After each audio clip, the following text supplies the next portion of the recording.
All right, we are on. Let's see. Gonna wait a few minutes for y'all to jump on.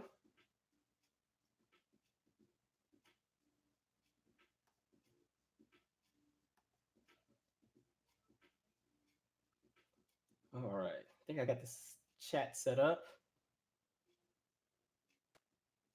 All right, hello guys. I'm gonna wait a few minutes so you guys can jump in the chat. We'll chit chat before I actually start the episode. What's going on, Jeremiah? Uh, let me sit here and gather my little notes I wrote down. How you guys doing? Who we got? Got Ashley, Jeff. I think you're on the last one too, Jeff. LeBron's unicorn. I think I'm saying that right. Obito, Michelle, y'all. Jesus, okay. Simply. What's up, y'all? Jasmine, Jill, CB, Danielle, Rashawn. All right, so we're gonna do this. Before we start, because I'm kind of waiting for, I'm trying to let the floodgates open and let people jump in. So while we're waiting to go live, y'all can pretty much ask any like random questions y'all want to ask. That ain't crazy, and then we'll kind of do that for maybe like I say like maybe 5 minutes. I'm gonna set my little timer on my phone so we don't spend too much time on other stuff. So um, let's do like 7 minutes maybe max. All right, what are we talking about? Let's see. Um, yes, I'm live. Oh, you're still at work right now? Was it Nemaya? Nima? Oh yeah. Um, New York. I am well, Stephanie. I'm very well. Look, I was about to be late at this for this. I was rushing running up the elevator to get here. Um, what do I use in my hair? Listen, it's funny. As much as I cussed out Shea Moisture, I still use them, even though I've been trying to find a new product to use. But I use hell, I forgot what it's called. I'll just go grab it real quick. Sit tight. Ugh.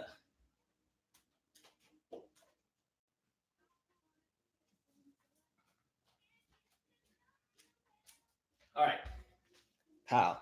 I use this thing here. It's I don't know if the camera can come on, camera focus. This right here, it's probably backwards for you guys, but it's like daily hydration conditioner prep. I like to use that. It's just you like wet your hair and put it in for like 3 minutes and rinse it out. So I do that. Anyway, let's see what else we talking. Um, workplace conflict. That needs to be another video. The same way we talked about hostile environments in the schools is definitely an issue in the workplace. I think we're gonna do a video on that because I got stories for y'all. Hello, Courtney. Do I still keep in touch with from cyber? We follow each other on Instagram. Yeah, from Cyber TLC to forum. Yeah, I remember that. Hello, Naya.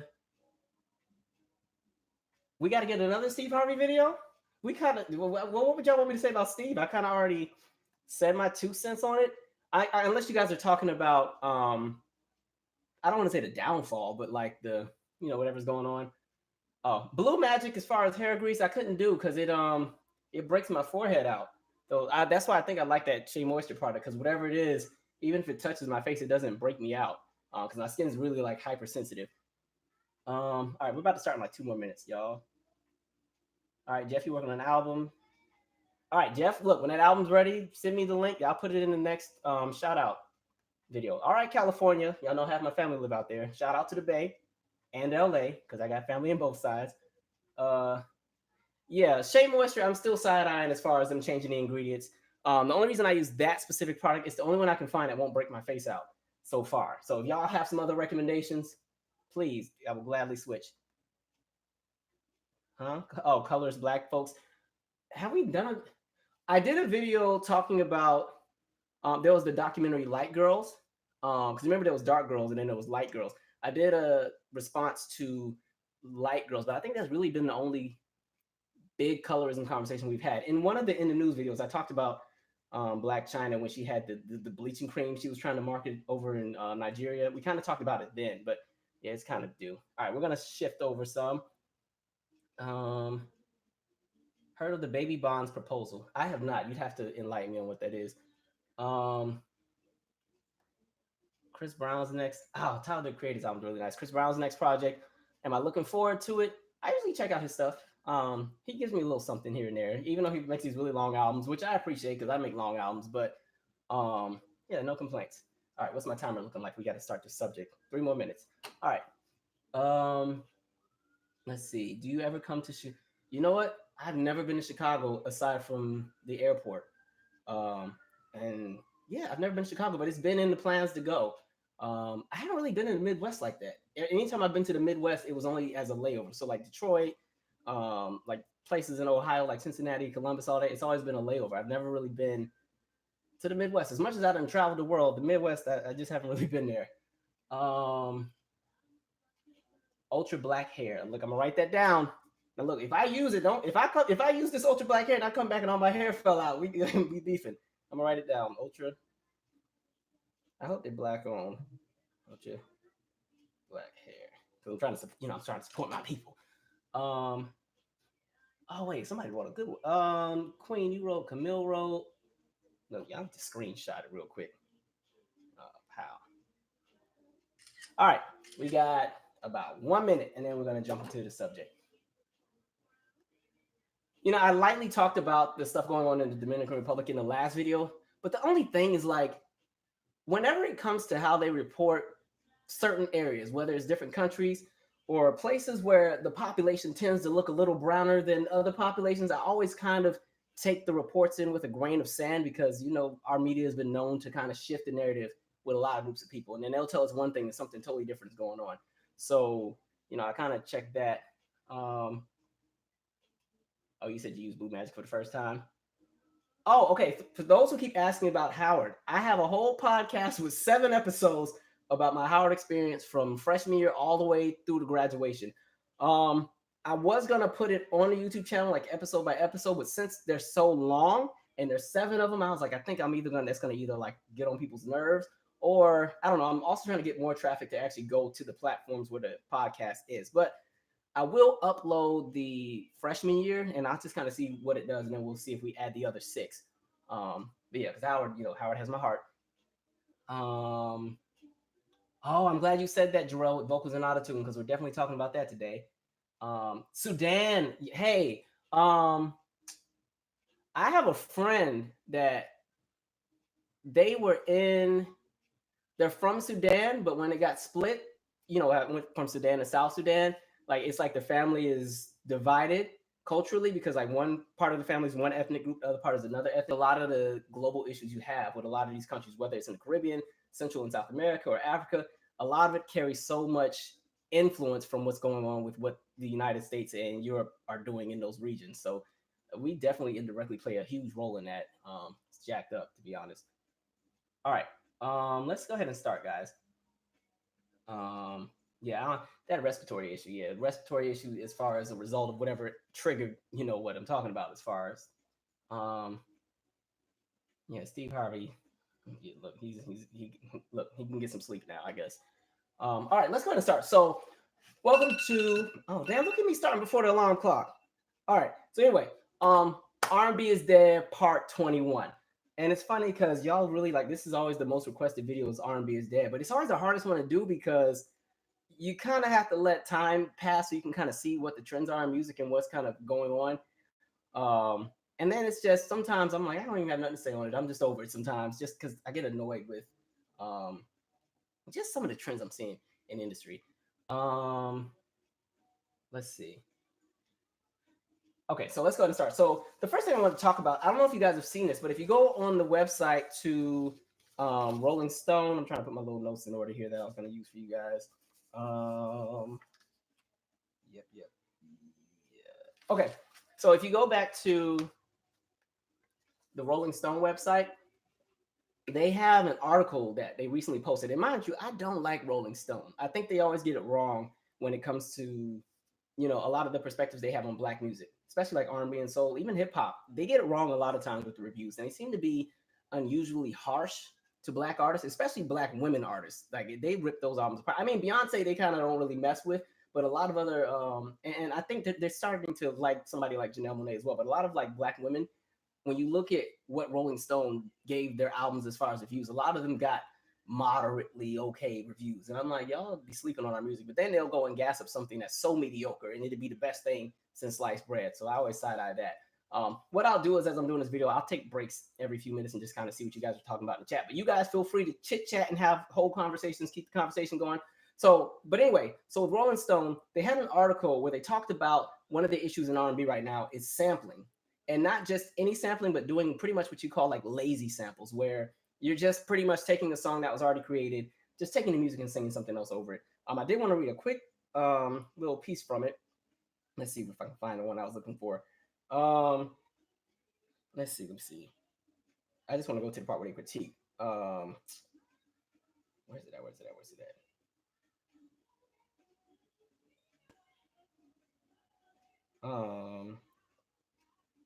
All right, let me just read this part. All right, so it says, several up and coming artists have used this formula to land their first hit. Summerella's "Do You Miss It?" top 20 at mainstream rap and R&B radio. Swipes Mary J. Blige's "Honey" votes from "I Can Love You," so on and so on. But more established artists are also using obvious flips as a crutch. LMA's "Shot Clock" with over 140 million streams in US lifts from Genuine "So Anxious" by way of Drake's Legend, Chris Brown's "Undecided," nearly 100 million streams, grabs its melody from a Shanice sample, "Your Smile."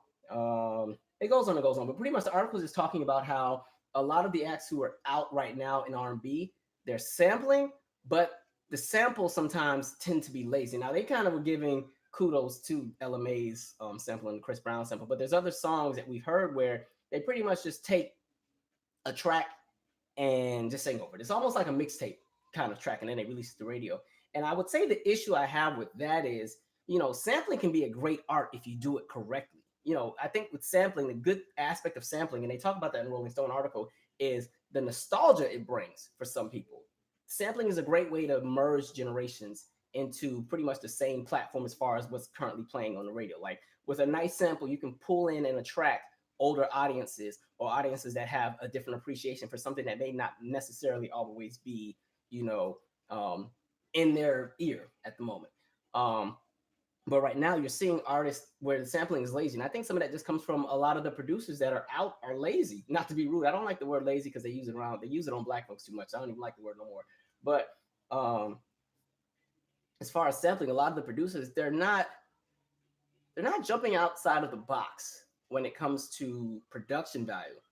It's always great to remind people of what was great about the past, but if you're going to sample from the past, you want to also enhance what's already done. So I had 3 songs in mind that I thought of that I think were really great examples of how to sample a song and still bring something fresh to the table. Because if you're going to sample a song, one, your job is to, yes, bring in audiences and help them remember whatever it was you were using from the past, but also bring in a new sound, introduce new audiences to a sound they may have not heard before. And there were some artists who were really great at doing that. Like Mary J. Blige is a prime example. If you talk about Mary J., especially from like the 411 era, or what's the 411, up to, I would say, the Family Affair, No More Drama album, but I want to say Mary. I think that was her golden era of just the samples that she was using.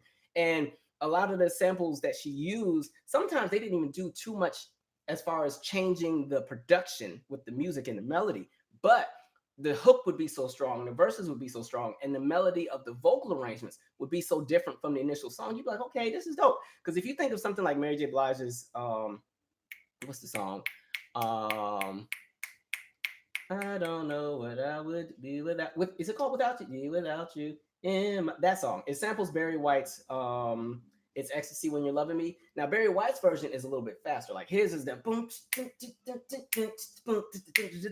Mary slowed hers down a little bit, and she put more emphasis on like background arrangements where you have like all the haze and everything going like that, and then just the entire vibe of it. As a matter of fact, when you look at a lot of the music from the 90s, I think the reason so much of the R&B that came out in the 90s was so successful was because a lot of it sampled what was going on in the 70s and some parts of the 80s. But it was done in a way where it was still fresh. It wasn't just like hitting refresh on something and playing the same thing. There's a song that samples Case's Touch Me, Tease Me. I think it's Diddy's son.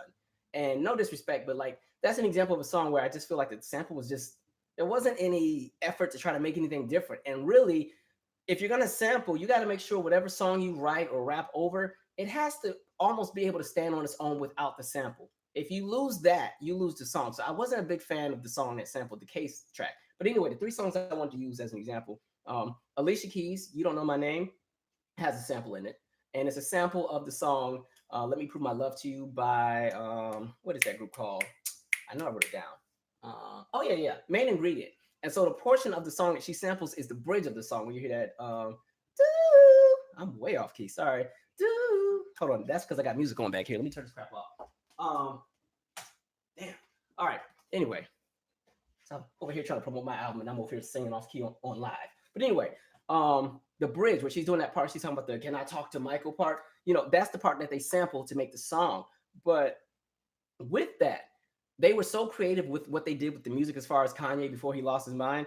What they did with the music is he enhanced the strings from the initial version. So the strings are really big, they're really hitting. But then, in addition with the strings and the enhancement of the strings and bringing out the strings, then just the drum, the kick drum that they use, especially if you're like riding in a car or you're in like an amphitheater or a venue with a really good sound system, it just sounds so euphoric and melodic. And then of course with Alicia Keys and what they did as far as the lyrics, the melody, how it was saying, it's just a great delivery that you don't even realize that you're hearing. You know you're hearing a sample, but the sample isn't overtaking the song.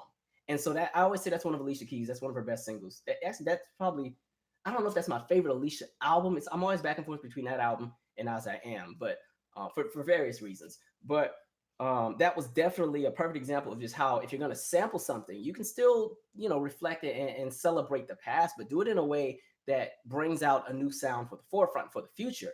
Plus, I like this song because she put my name in it. Can I talk to Michael? I used to be like, in high school, I used to be like, what? I'm busy. They got to call me back. But anyway, another example, which is a great one, by the way, SWV had the song Rain. And it's so funny because when you talk about that album, that's the Release Some Tension album.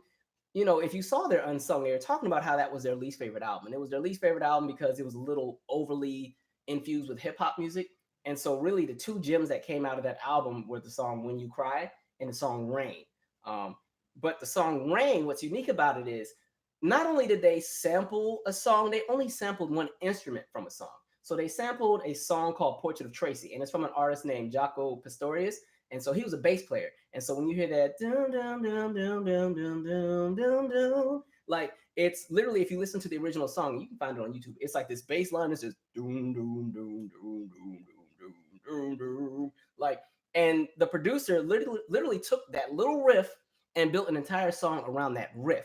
And then, of course, with the magic of what SWV could do vocally, adding the nice piano chords and the melody and the bridges and the minors and everything, it makes this really, really great, strong ballad. And I really think that's one of their best songs. I'll always say It's About Time is their best album, but I always said Rain, in my opinion. I like Rain more than Weak. I know everybody loves Weak. That was everybody's favorite, especially growing up. That was the high school proms. That was the middle school dance. That was the jam. Weak is cool to me, even though I actually like the album version more than the video version. But Rain to me was just always a song that's so rich. And if you've ever listened to the acapella, it goes back to the argument that I was saying where if you're going to sample a song, you want the melody and the lyrics and whatever song you wrote with the sample to be able to carry on its own. And if you listen to the acapella of Rain, it carries. So it's such a beautiful arrangement vocally.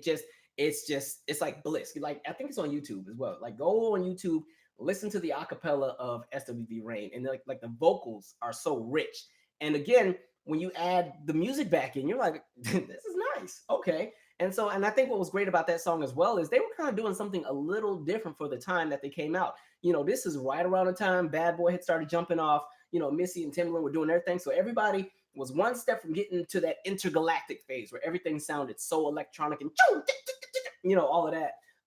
And they said, hold on, not yet. We just want to give y'all one last good vibe before we get into where the music starts sounding like an episode of the Parkers. So that was a good example. The last example I wanted to use was Next, the song Too Close. That came out with like 98, 99. I always say that was a good example as well because they sampled Curtis Blow, Christmas rapping. They didn't even sample like a 70s funk classic. They took a Christmas song and said, okay, that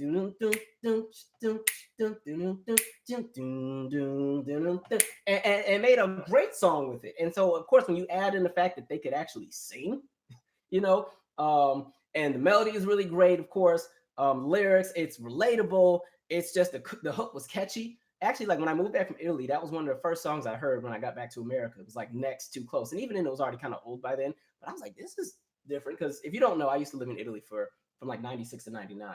And it was kind of like there was a limitation on what I could hear musically because there was no cable. You couldn't just turn to BET because there was no BET over there. They had MTV, but it was MTV Italia. And my dad was not paying for Italian cable because we couldn't speak Italian. So you wouldn't know what was on any of the channels. But I don't know if you remember, like those of you who remembered before cable switched over to digital when it was still the other thing where if you didn't have the channel, you could kind of see it and it was the squiggly lines. I would sometimes, get the rabbit ears and put the foil on the antenna and try to get the MTV Italia channel, and the lines would be squiggly and you could kind of see a part of the video and kind of hear the song. And so that was my introduction to a lot of the music back then. But when I got to America, I heard that song. I was like, this is dope. So I got back to America and like I heard that song. TLC No Scrubs was everywhere at the time. Jennifer Lopez had just come out with the If You Had My Love song. Coco had went solo, so I remember hearing Sunshine. I was like, this is different, because really when I got back to America in 99, my ears were still calibrated to what was going on at the end of 95 going into 96. So all of this was like new and fresh to me. Like I didn't know a lot of the songs that were really popular. The only songs that would really make it over to Italy were like the really huge hits in America. So like Spice Girls were everywhere, but I didn't really care for them. I thought Britney Spears was black when I heard Baby One More Time on the radio in Italy, because they had a radio station called Disco Palladio, and they would sometimes play some of the big hits from America. They used to play Janet Jackson "You" a lot too, which was interesting because I didn't even know it wasn't a single over here in America. So, I was like, hey, y'all heard that song? And they like, what song is that? But anyway, moving on. So let me take a quick pause. Let's see what we're talking about in the chat really quick. Let's see. Oh yeah, you're right too. Isn't the Curtis Blow piece? I feel like that is another sample from another song from before that era. I want to say, so I think somebody said "Sheep." I think you're right. I'll look it up later and confirm. All right, what are we talking about? Hey, you're right, Kirk Franklin. That's a perfect example as far as I'm kind of scrolling up and going down at the same time. Kirk Franklin is a perfect example of really taking a sample and utilizing it. Coco, she's a great vocalist. I wish she would have had a bigger career solo, or at least as a V. Oh, I'm glad you said that. Just Onyx. I always say this at the beginning of the videos. The only reason I call this video R&B is Dead is because initially when I started the series, it was 2012 and R&B was getting its butt kicked in radio and everything else like that. We know that R&B is not actually dead. There's some really, really great music out there. There are tons of artists that come out with just brilliant projects. The problem is a lot of times we're not hearing them because commercially the labels are not pushing them and they're just not getting the exposure. You have to search within the trenches of the internet to find the good stuff. And so, my goal with this series is I just wish R&B could get to a state where it has that same support that the commercial acts get today, as far as like the pop acts and everything, because R&B used to get that. So that's why we titled it this. I would have changed the title years ago, but it became so popular. I was like, we'll just keep it. But just to put things in context, the initial time that I made this video was 2012. So 2012 was EDM land, where it was all fist pumping and Katy Perry. So that's what I'm saying. Thanks for that, Just Honest. I totally forgot to say that. Let me scroll down here. Let's see. Center. What's the name of the Janet song you thought? The Janet song I was talking about was called "You." It's from the Velvet Rope album. Let's see. It's easy to say black allowing anything, but they're not gatekeepers. Yeah, and that's the other point. I'm with this series. I talk about the creative process, and then I kind of talk. I'm always praying that like somebody's label exec is watching this and they take my advice. Because like we said before, like ownership. The difference between now and then, and I think we talked about this in the last live video or the last R&B is Dead video, is you don't have a lot of black labels anymore either. And so, like they said, I don't know who said that post, but you were right. We're not the gatekeepers to the industry anymore. We're the gatekeepers for the talent and what's trending and what everybody wants to copy. But as far as who's signing the checks, who's giving the approvals, we don't really have that anymore. But we used to an extent, when we had a lot more labels that had, more black executives. Let's see. We're going to keep moving because I don't want to stay on this too long. Let's see. What else did I write down here? The other thing I did want to talk about, which I kind of have an issue with, is when it comes to vocal arrangements lately. I think because a lot of the music right now is vibe music, where everything is kind of smooth and it's right here and it's lots of layering and stuff, which is cool. A lot of artists, their voices are getting drowned out by the production because they put so many like EQ little add-ins and plugins on their voices where it's you suck the soul out of their voice sometimes. And it's not everybody. But there's a lot of acts where, and I think that's why you can't really tell some acts apart musically, because a lot of them sound the same because they're using the same like flangers and phasers and everything that you put on people's voices. Like I think Chris Brown's a perfect example of that. Like in the DMV, he gets a lot of radio play, mainly because he's from this area. Like since 2012, this is well, really since 2005. But like as Chris kind of went on the decline when he got in trouble and people really started to not feel him as much, um, the DMV still played him heavy. But Chris uses like a certain set of like phasers and flangers and different EQ settings on his a lot of his songs with the vocals. And mind you, Chris can actually sing already, but I think what happens is when you put so much on so many songs as far as the little tricks and treats to add to the vocals, it starts to create a sound that gets it's almost like as soon as you hear it, you turn it off because you so no matter what's going on with the song, even if the song is great, you're kind of already tuned out sometimes. And I think that's just because like in this area, there was already an oversaturation with the playing. So when you start hearing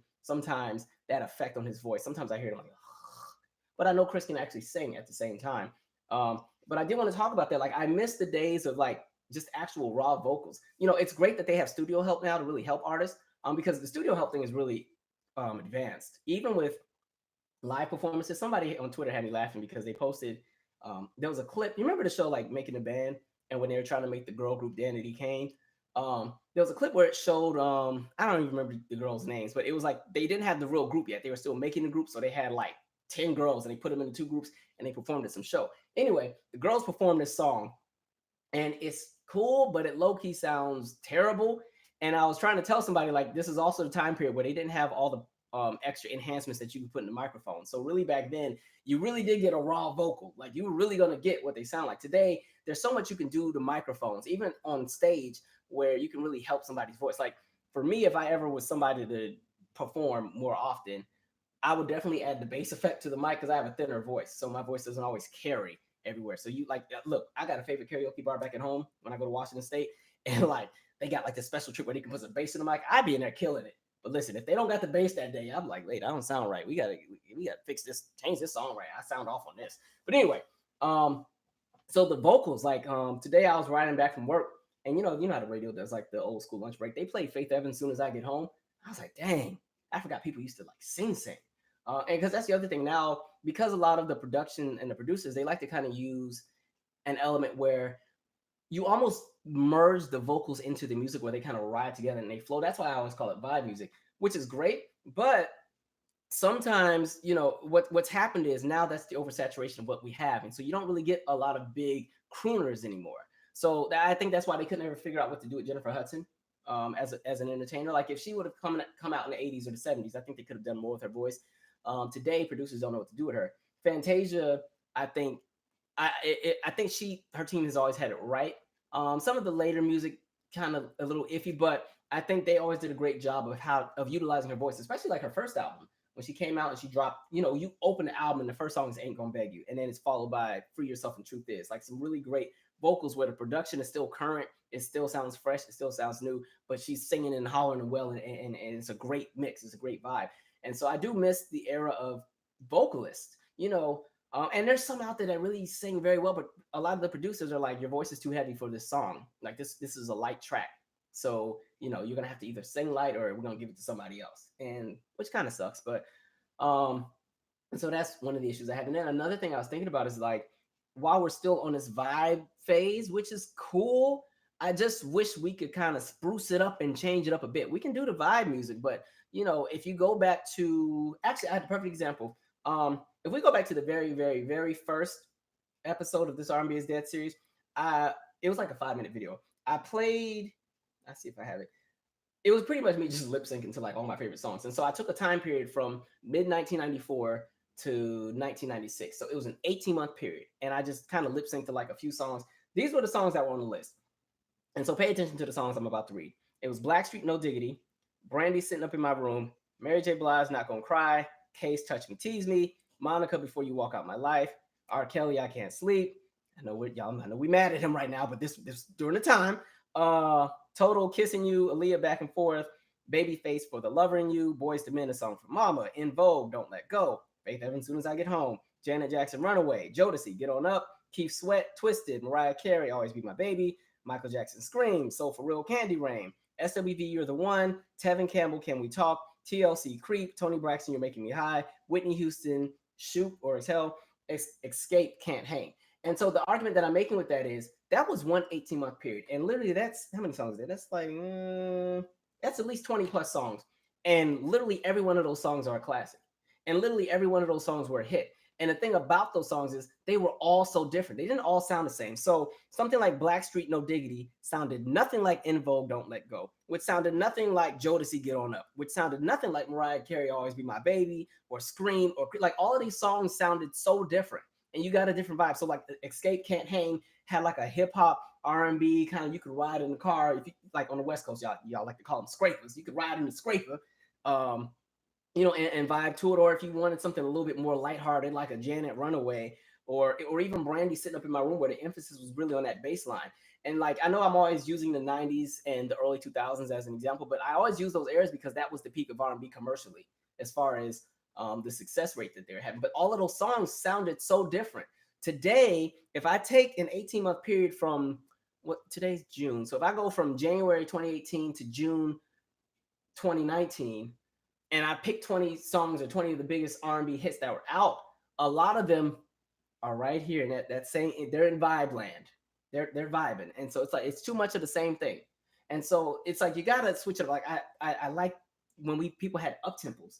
There's nothing wrong with an up tempo. Up tempo always makes somebody feel good. That's why I put so many of them on my album, or the last two albums. It's like the whole first half of both albums is front loaded with a bunch of up tempos. Because hell, I like some up. When you gotta go to work and you pissed off and you don't feel like going there or something, sometimes you need some upbeat, make you feel good music, or like some Saturday music to clean the house.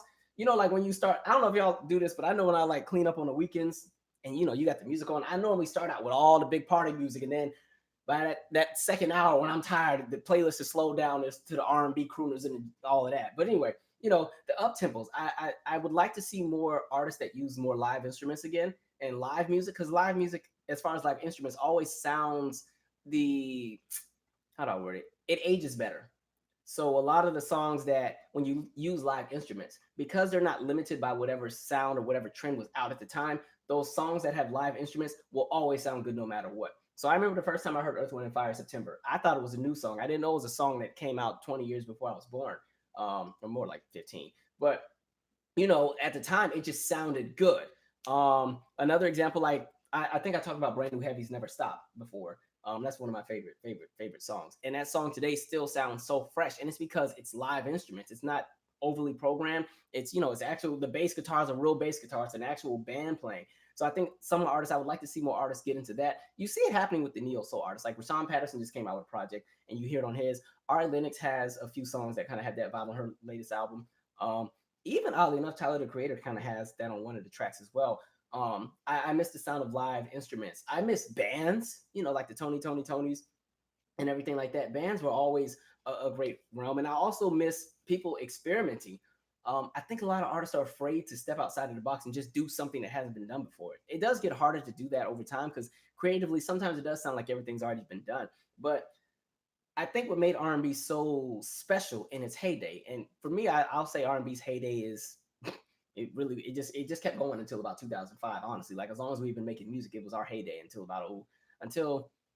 no, '05 was like that last strong year, and then '06 was okay, and by the time we got to '07, '08, it just kind of started changing. But all of those gems and those classics that we reference from the '70s and '60s and '80s and '90s and early 2000s, it's because a lot of those songs, they would always go and try to do something different. It wasn't, usually they would set the trend for what everybody else would eventually do. And you're not seeing that now. It's pretty much whatever the trend is, all the acts have to jump into it. And some of that is on the record labels. The record labels are not letting these artists really experiment. And when they do experiment, the record labels give them backdoor priority. They're not going to get the multi-million-dollar marketing, because the record labels are afraid that it's going to fail. And now that we're in the era of streaming and the revenue's not there, because we talked about the fact that, streaming is really not bringing in that much money. And streaming will not bring in revenue until they can get way more subscribers or subscriptions. Like pretty much the only way streaming is going to get to a space where they can bring in the revenue that album sales are bringing in, they're literally going to have to more than quadruple the amount of subscribers they have on all of those different platform services.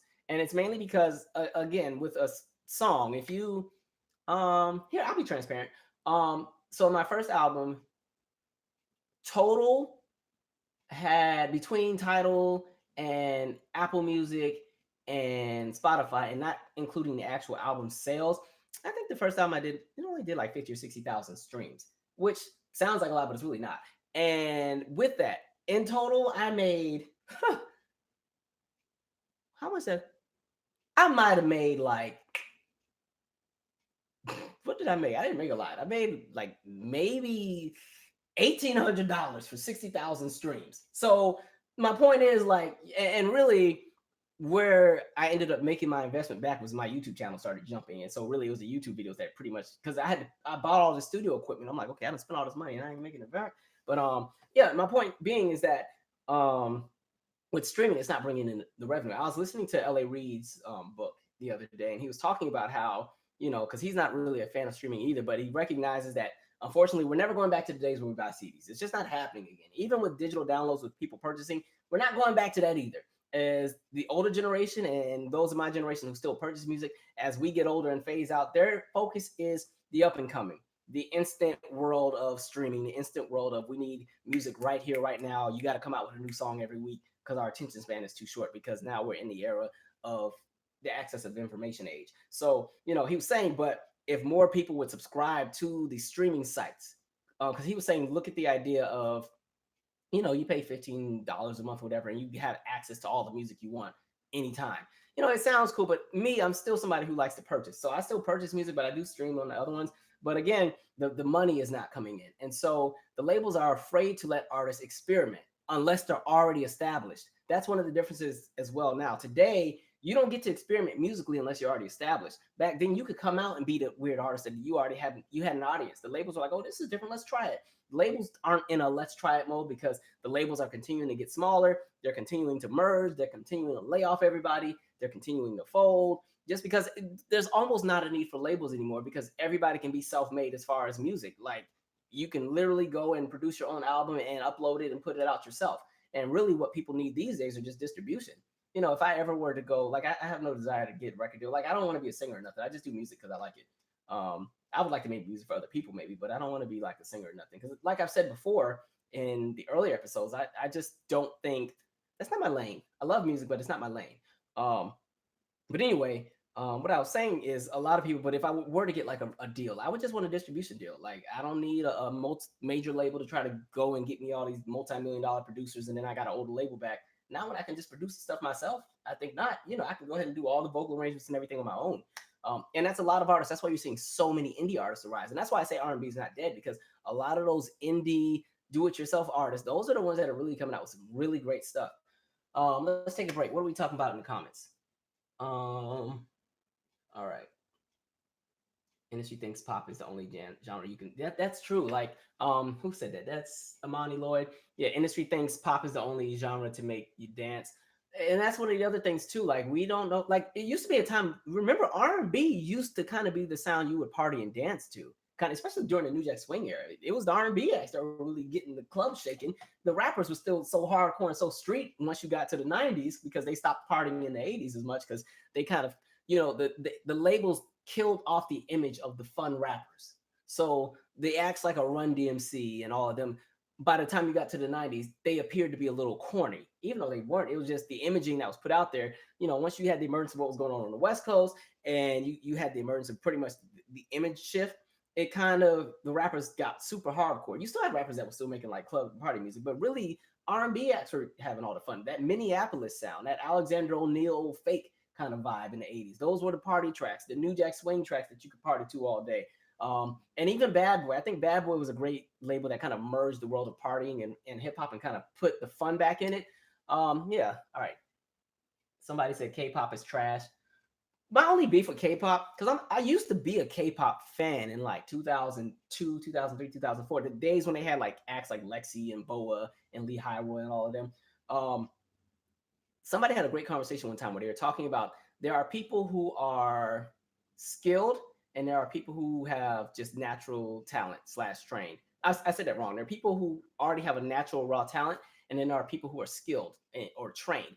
With a lot of the K-pop acts, because their entire industry was pretty much crafted around what Black artists were doing in the '80s. Because I think the very first pop or K-pop groups that came out were like late. There was this boy band. I can't think of their name, but it was the either the really late 80s or early 90s. It was this boy band. I can't think of their name to save my life. But anyway, um, a lot of the industry has always emulated what black artists were doing. And so they've studied us so well. And they have some really great vocalists and they have these really great dancers and entertainers, but a lot of them are so mechanical. It's like they're soulless. Like there's no, they do have personalities. At least the BTS group that everybody's really crazy over, they found a way to kind of make them more personable. But because these acts go through these extensive, like a lot of the K-pop acts, they go through these extensive training camps for years. Like they get trained up from, you know, the age of like 12 or 13, and they spend days and days in the studio dancing and days doing vocal train. Like it's like you've created these robots that are too perfect.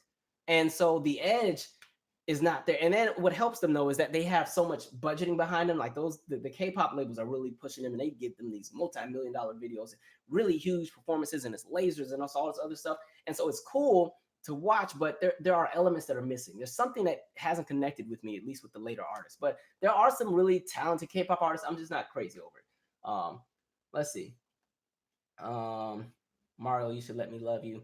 I'm guessing you were talking. That was Yurki A. I'm guessing you're talking about the vocalist. Yeah, he was definitely one that sings. Um, Calvin, do you think the argument can be made that non-American black artists perpetuate cultural appropriation similar to white artists? Ooh, y'all trying to start a fight on here. I'll say this. If we step outside of the box of nationality and go back to the realm of ethnicity, it's just in our blood to do certain things. And I'm talking about people who look like us. I know culturally there's a lot of differences in our experiences and what we're all fighting for. But I just think genetically, there's just something in us that we have that just makes us do things differently. So, and I'll say we borrow from each other's cultures. I will say that hip hop in America has had a huge influence on what they're doing as far as like Afrobeat and everything else like that.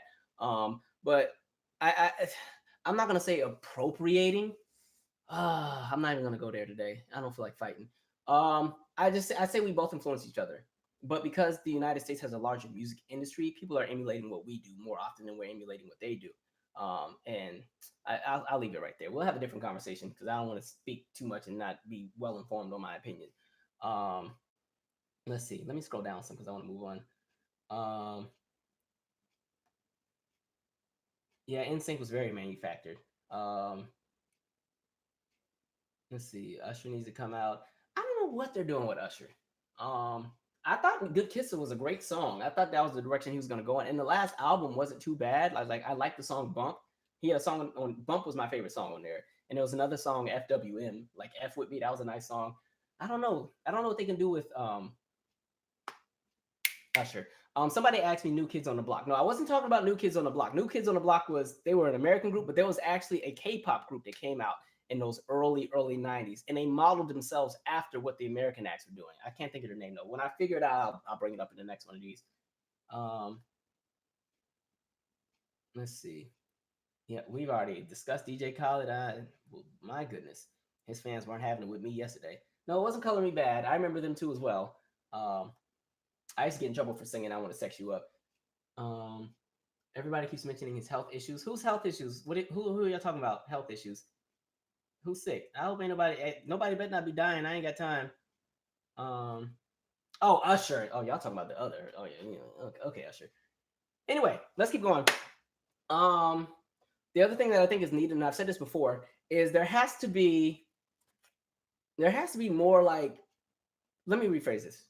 What made, and this is just music in general, it doesn't even have to just be R&B, but what made the industry so big by the time you got to the end of the 90s and in the early 2000s was there was so much programming on television that celebrated music. So you had so many programs where you got to not only see the artist, but it created a space where society valued the artist. We don't value music anymore at all.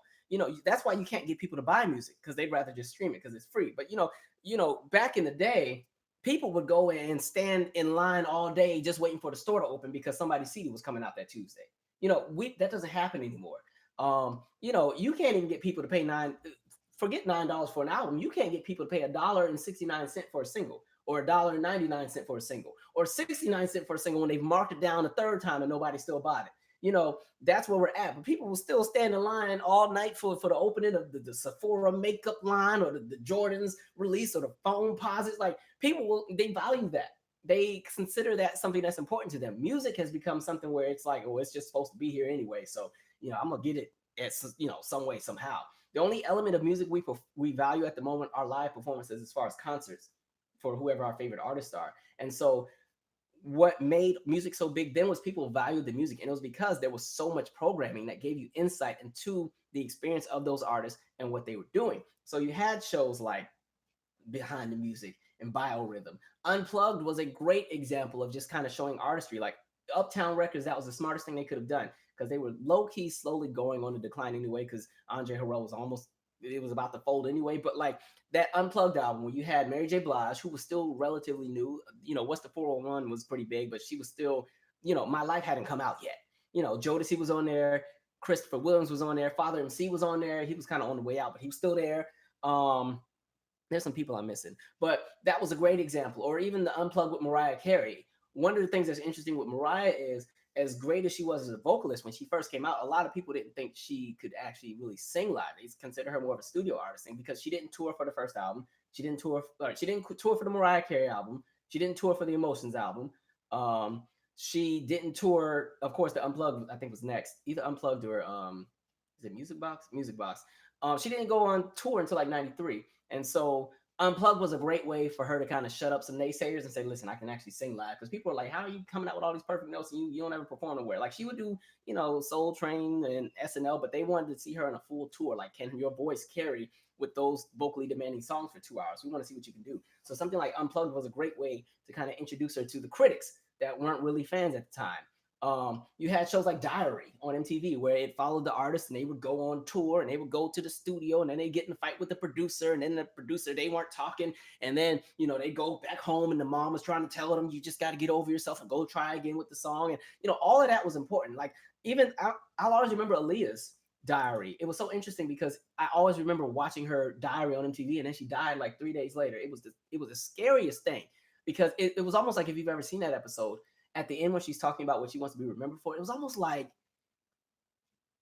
it was gonna like just kind of be foreshadowed that something was gonna happen. It's so creepy. But you had shows like before they were rock stars that showcased the artists when they were still on the up and coming. That was on VH1. That was always a great show to kind of show you, you'd see them on Star Search, or you'd see them at local talent shows, or you'd see them doing radio and hot dog commercials and everything like that, or being on the Mickey Mouse Club, or whatever else they were doing. And so you had all of these shows that just gave value. And then, of course, the shows like a TRL or a 106 in Park. What else am I missing? What did I write down?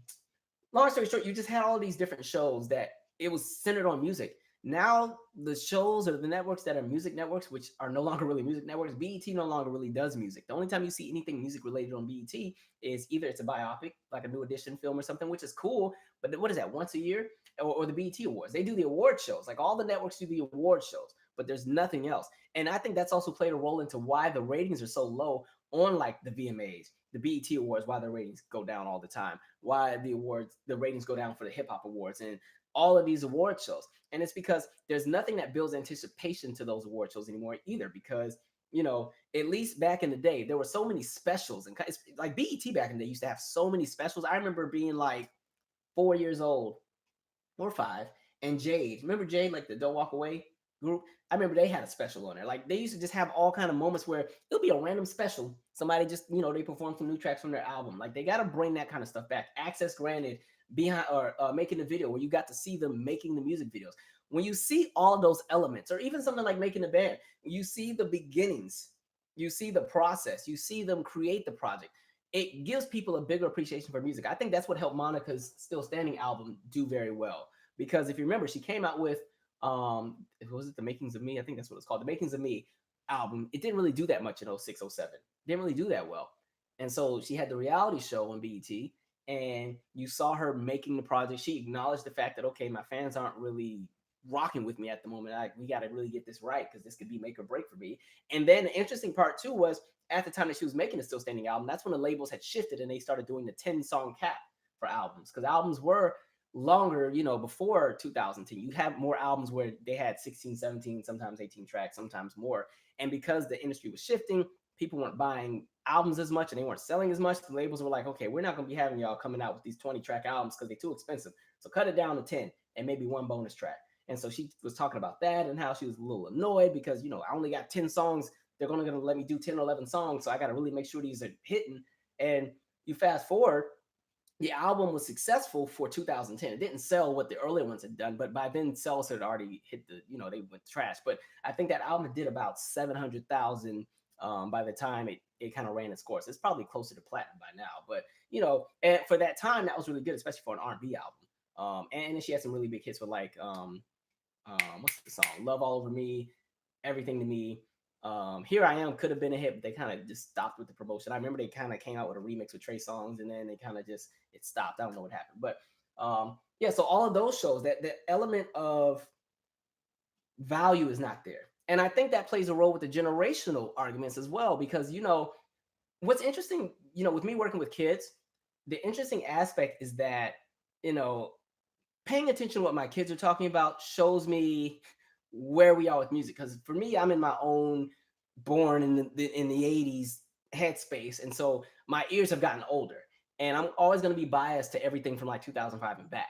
And so with them, I can listen to what they're talking about and know where they're at musically. Like, okay, they don't like this, they don't like that. And it's interesting because now you have a whole generation that is they don't know anything from before 2000. Their first memory of music is Who Let the Dogs Out. And so you have an entire generation, and really a generation and a half, where they've never heard, they've never lived in a space where R&B was the forefront of music. They've never been in a space where songs had a bridge. They've never been in a space where you had to actually be able to sing to get a record deal. They don't know anything because the industry's all image now. It's all image. It's social media. It's how can you get everybody talking? How can you trend? And so it's interesting to see that. But the sad aspect is, because of that, because you don't have those shows anymore, all those shows I just mentioned earlier, that element of respect for the earlier artists are no longer there.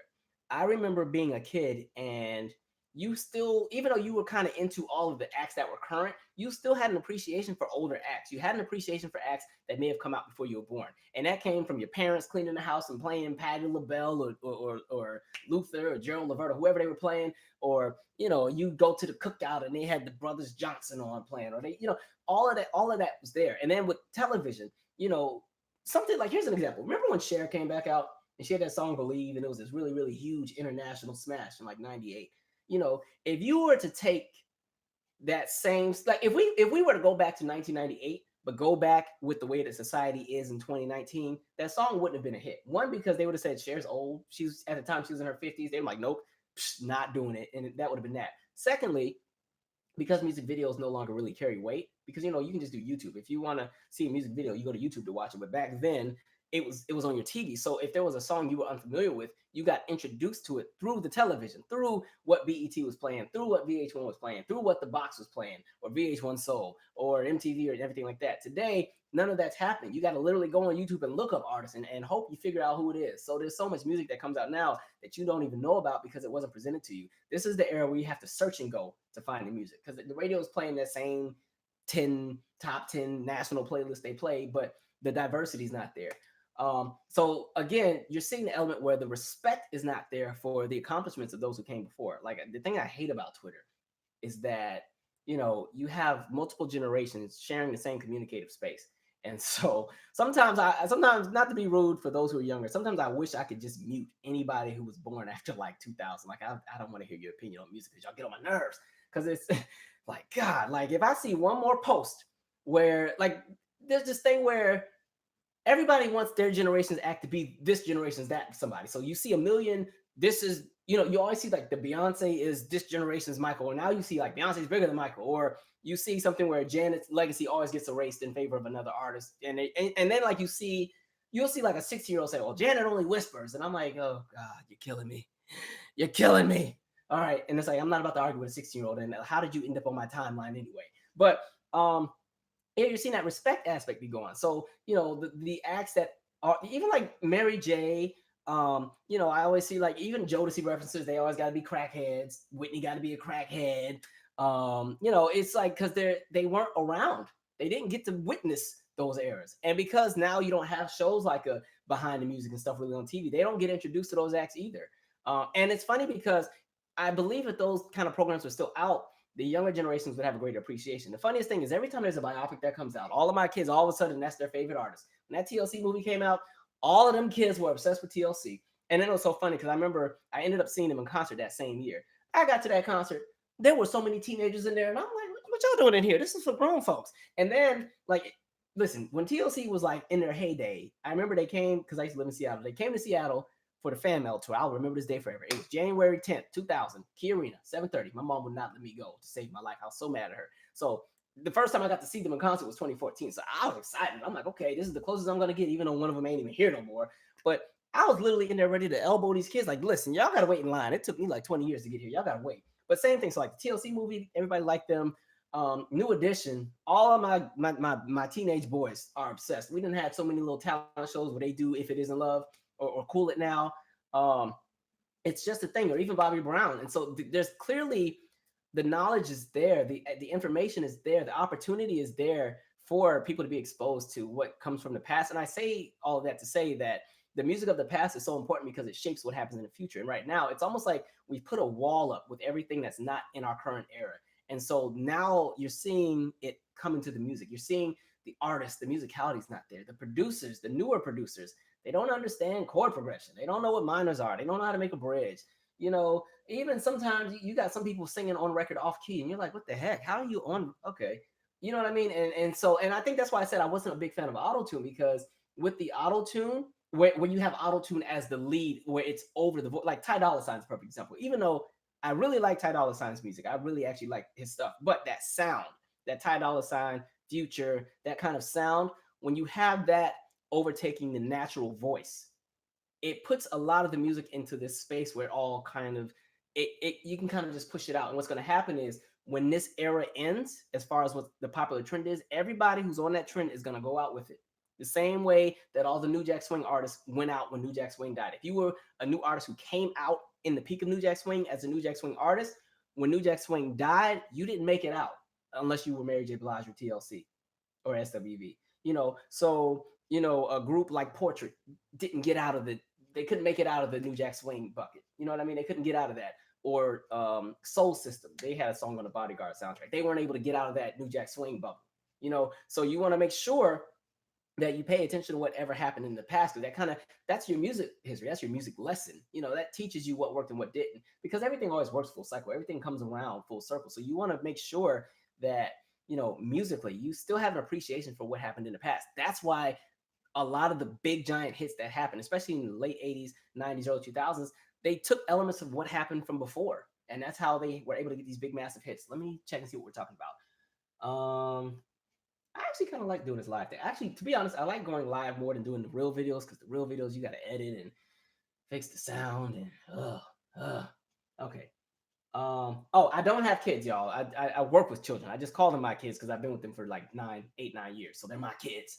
I can't afford no kids right now. Y'all gonna have to watch some more videos for me to afford kids. Um, yes, there is a lot of Aaliyah slander, but I will say the other thing with the fan bases is that I think fan bases have to get out of this element of always trying to tear down every other artist to uplift theirs, because it's annoying. Like, even because as much as I love Janet, I get annoyed if I see, like, if I watch like a Janet video and the first comment I see, well, Beyonce wishes she could do this. I'm like, damn, they can both exist. Like, it's okay. There's room for both. And like I always say, the artists of the past, what I would like to see is I would like to see the newer artists be more successful than the artists of the past. And I say that because with each artist, they're supposed to create a lane, create a legacy, and they push that road. And then when their time is up, or they fall back, or they take it a little bit easier and let the newer acts come. The newer acts are supposed to go from where they left off and push it even further. That's how it works. But if we stay regressive and don't give anybody a chance to build or grow, then you limit what's happened. And I think that's kind of what's happened as well. It's like the only artist who was able to do that was Beyonce, because the labels, I don't know if the investment changed or what, but it's like she's literally the only artist they've given that much support to, and maybe Rihanna, but I always say Rihanna's almost a little bit more pop.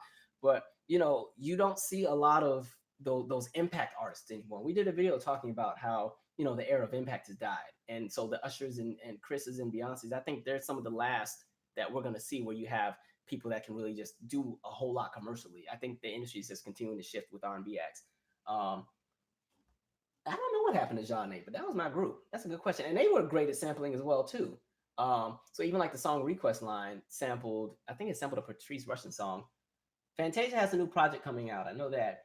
Brandy, yeah, we love her. Let me scroll down. Y'all are having some good chats in here. Um,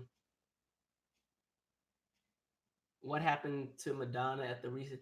Is that I, to be honest, I don't really pay a lot of attention to Madonna. I respect the legacy. I just don't really follow her, so I wouldn't even know what you were asking. Um, yeah, I didn't see whatever she did. I don't know what she. I don't know. I didn't see it. Um, let's see. Super chat. Yeah, I did say the next one I would do would be like a super chat. The only reason I didn't want to do a super chat video though is like, okay, I know this sounds really weird, but um when people always ask where can they send me money, I don't like taking money from people. I'm like, I'm good. Y'all don't have, if you want to support me, just buy my music or stream it. Like, you don't ever have to send me any money. I'm good.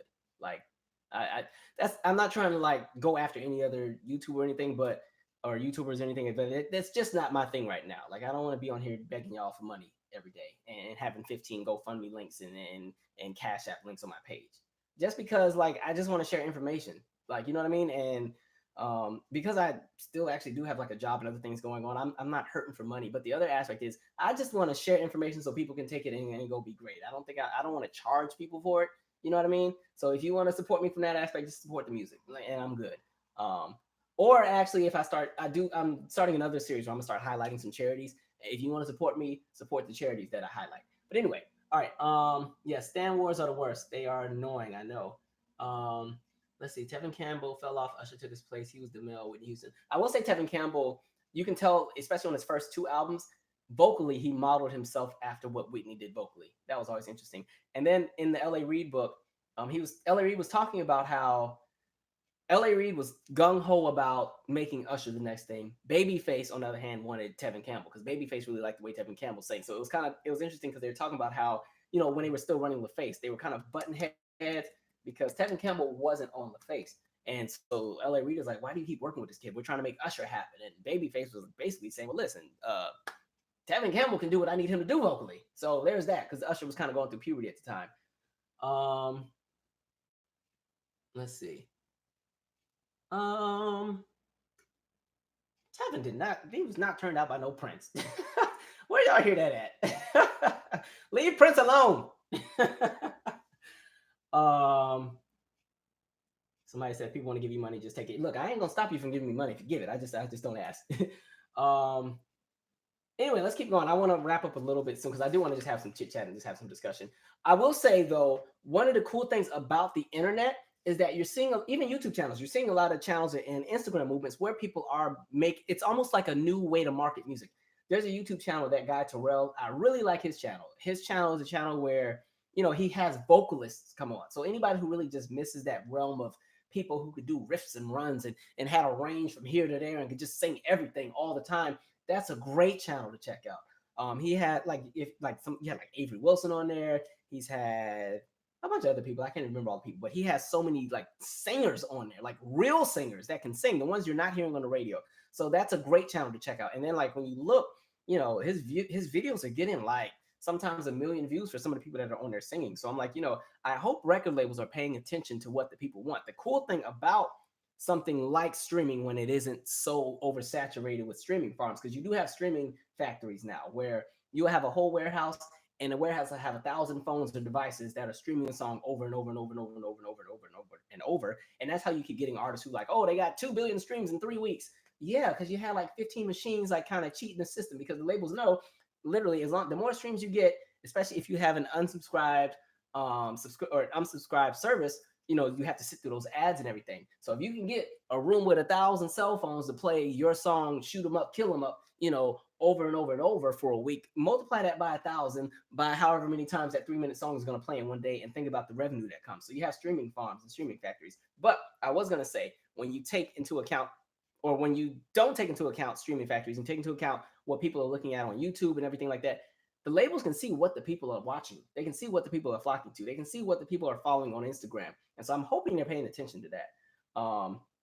And also another examples like the Singers Room or the Singers Movement. I know them from Instagram, and that's kind of a cool thing where it's like a traveling group that goes all around the country, and it's like they just get in a room with a bunch of singers and they just sing and vibe out and do different challenges, and then they post it. I actually went to one, and I went. I was just trying to watch. I didn't know I was gonna have to participate.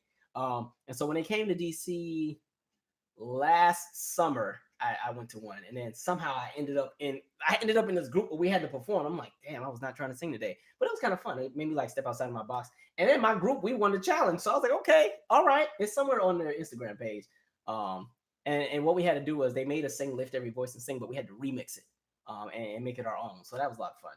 But so there's definitely some cool ideas that you're seeing on the internet. So I'm hoping that can kind of either the television networks kind of take onto that and maybe utilize some of those platforms like that. Terrell guy needs a real show on TV.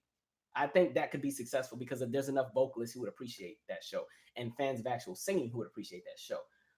So I think that's an example of something to check out. Um, and then something I missed for real that we really don't have. We've talked about. I spent a lot of time talking about girl groups, but where are the male singing groups? And I mean the ones that could sing. The Jodeci's and As Yets and Milestone. Remember Milestone, like the Soul Food soundtrack where it was Babyface, Kevon Edmonds. Rest in peace to, gosh, what is his name? The other Edmonds, the one he just died. I should punch myself for not getting his name right. Melvin Edmonds. Who else? Casey and JoJo, like singing. What happened to that? Drew Hill, Boys and Men, Troop, Silk. I think the last R&B male group where they were like singers might have been Day 26, as far as one that really caught on, and that was 2009, 2008. Where are the singers at? So I missed that. Surface was a great one. I missed. Was it? I must admit, you much too much for me to quit. Yeah, Levert. Who y'all talking about? Stokely's a great singer as well, and Men Condition as well. Yes, where are the singers? Like, dang, listen, when I'm in the car, I know my friends hate riding in the car with me because I just stay in this. I got like 15,000 different playlists, but when I put on my little R&B crooners playlist, I am the most annoying person in the car because I'm going to sit here and sing every note loudly, and you just have to sit and ride with it, or you can get out. So, the singing I miss, and then even with the writing is killing me, especially with the male artists, because they're so afraid to be vulnerable artistically. And it's not all of them, but the ones that you're seeing that are being pushed to us, a lot of them are so afraid. And whatchamacallit, like the subject matter. I remember I went to that Usher concert when he had the UR Experience tour. It was a really great show, by the way. That was his last arena tour. It was a really good show, to be honest. But August Alsina was the opening act, and so August performed, and his voice was nice and everything. But it was like the subject matter of every song was the same. I'm like, this is cool, but switch it up just a tiny bit, just a bit. It's okay to sing about love. It's okay. You can sing about love. You can sing about life. Sing about stuff that people can relate to. Sex is cool. We love it, but damn, you know sometimes if I'm taking my mama to brunch because she flew in for town, I can't play the Busted Wide Open playlist for her. I want to play some other stuff. It's like for a lot of the male singers, the only subject matter they can get is we can kick it, we can chill, but we ain't gonna be together for real. Like that should be a song. That's literally the vibe for 2019. We can kick it, we can chill, but we ain't gonna be together for real. Like that's kind of the vibe you keep getting from a lot of the male acts. They're so afraid to just be vulnerable, and I think that's why a lot of the women acts have always been so much more successful because they take their music and they create. It's pretty much their own diary of life. There are male artists who do that, but a lot of the commercial acts that are out there, you're not getting that. So I think that's why with a lot of the female acts, their fan bases are so like just almost crazy because they get so connected to their favorite artist. So like the Beyonce fans get so connected to her, even somehow, even with the songs that she doesn't write, people they get connected to it, or the Janet thing because she wrote pretty much all of her catalog. They get connected to it. Or Mariah, they get connected to it. Or even Whitney, who didn't write her songs, but the way that she delivered her songs vocally, she just was such a creative person vocally and knew the aspects of how to build a song that people they connect. Those songs connect. You don't get that as much with some of the male acts anymore. They're still there, but again, we're in a space where male acts can only be one image. Either you're going to be so left field, almost where they think you're weird, or you thugged out. Come on, girl, let's go on and get this done real quick, and then we're gonna go get some pizza. Like it's one or the other. And so our artists are afraid to be vulnerable, which it kind of sucks. Where are we at? Um, Miguel's. I do like Miguel. He's underrated. Um, yeah, Daniel Caesar. No comment. I was rocking with him until he started talking too much. Um, and speaking of male singers, it goes back to what I was saying with the raw vocal because they put so many filters and stuff on their voices now. Their voices are so washed out. Like I remember, so when I was initially when I was coming out with this current album, um, initially I was going to an engineer to get it mastered, but then I was like, I had to stop and just master it myself because the engineer that I had was a hip hop engineer, and as great as he was, he didn't understand the complexity of what I did with the background vocals, and so he put all of this auto tune, this pitch correction, this, and like I sounded like a robot. I was like, I think nah, we take all this off because it was like he lost everything in my songs, and I was like, this is not going to sound right. Plus, you got to pay for all that, $50 an hour, and then I was like, we had been in the studio for 8 hours and he hadn't even got through one song. I'm like, nah, we ain't got that kind of money. I'm not even gonna make that kind of money from the album. So I just went and mastered it myself. But that element of raw vocals, let people hear your real voice. I'm sure somebody like Ty Dolla $ign has a nice voice. I'm sure a lot of people have decent voices, but you put all that computer crap on it just washes them out. You know, like I think the reason like Roger Troutman or Zapp and Roger, they were so big was because they were the only act currently doing like the talk box thing at the time. Other acts were still doing something different. So if you go back to the era, you had them and they were doing like the Minneapolis. No, they were they Minneapolis? No.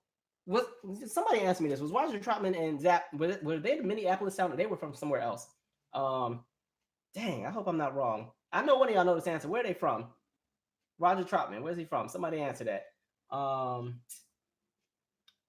know when. No, they weren't from L.A. Ohio. Thank you. I knew they had to be from somewhere else. But anyway, the point that I was making, they were the only ones doing that, and so you would have them in that realm. And then on top of that, with those songs, so when you had a song like "Slow and Easy" or "Computer Love," you still had Shirley Murdoch on it singing in her real voice and singing. And Shirley Murdoch had like vocals for days. You had that going. You had a Luther Vandross doing his thing. You had an Alexander O'Neal doing his thing. You even Chucky Booker was doing his thing. You had all these other vocal Freddie Jackson, like Teddy was still kind of hanging in there at this point. He was paralyzed, but the vocal, they were all kind of different vocalists and they're different. Today, the only male singers I see that really give you like some really great vocals are Luke James, who I would love to produce for him. I really would. Like I just think he needs the right sound.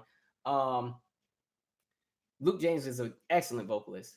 Again, the Avery Wilson guy's a really great vocalist. Really great. He can do them runs and tricks and treats all day.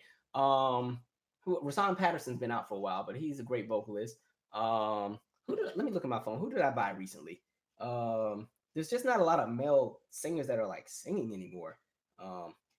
It's discouraging a little bit. I know I'm missing some people. Again, we kind of talk about Miguel. Miguel's kind of in the middle. I think he has a great voice, but you can't put him in a room with some of the other folks. But creatively, that's where he shines. And then his voice is still nice as well. I have to find my list of both. Neo's still kind of hanging in there as well. I haven't really heard Trevor Jackson do a whole lot vocally. So I'm still kind of trying to see where he's going creatively. Who else did I have in here? I haven't bought music in good. Stokely, of course, great vocals, but Stokely's not even this era. Stokely's from 1991 and has just still been successful because he came from Mint Condition. So the vocals, like you're not seeing that. Like you think of something like As Yet and the Last Night song, and you just think of how that bridge was, or you think of Wanye from Boyz II Men and how he would just bring every song home, or Casey and JoJo with what they would do with Jodeci and how they would just bring a song home, or what would happen with Blackstreet, how they would just bring a song home, or somebody like Phil Perry back in the day, how he just would hit these notes that came out of nowhere. And of course, Tevin Campbell with what he could do, and Cisco with what he could do with Drew Hill. And it's like you had all these groups that could just like sing. And so it's like, where are the vocals? Where are we at here? Let's see. I know you guys, the Jacquees, I always say his name wrong. Jacquees, I see he's starting to whatchamacallit, he's starting to kind of get some tracks. I'm like, good for him. My only thing was I was like, humble down a bit. You can't come out trying to get titles right off the bat. You gotta earn them. But he has a song that came out I do kind of like. It's called, I Shazammed it the other day. What is it called? I was like, okay, Jacquees, you won me over with this one. Where's it at? That Your Peace song with Lil Baby. I like that song. Anderson .Paak, of course, is one of my favorites. But he's more in the mix of like a rapper singer and drummer. Like, by the way, I told you before, I went to this concert 2-3 months ago. It was an excellent. It was so good. It was like when I say I left that show like so inspired and motivated. I was like, man, it was he's a great artist. My favorite Anderson .Paak song right now is Anywhere. It's not from the new album. It's actually from the album that came out right before. It's from the is it Oxnard? Oxnard? It's called Oxnard, I think. I always say everything wrong. Yeah, Oxnard. And then the new album, his new album Ventura. What song is it that I like on there? He has like some good ones on there. Like I don't know. Anderson .Paak is really good. Y'all should check him out. What are we talking about? Um, Chloe and Holly. I'm still trying to see where they're going artistically. I like them. I don't think I don't think they've found their pocket yet. They're on the way. They just haven't found their pocket, but they're extremely talented.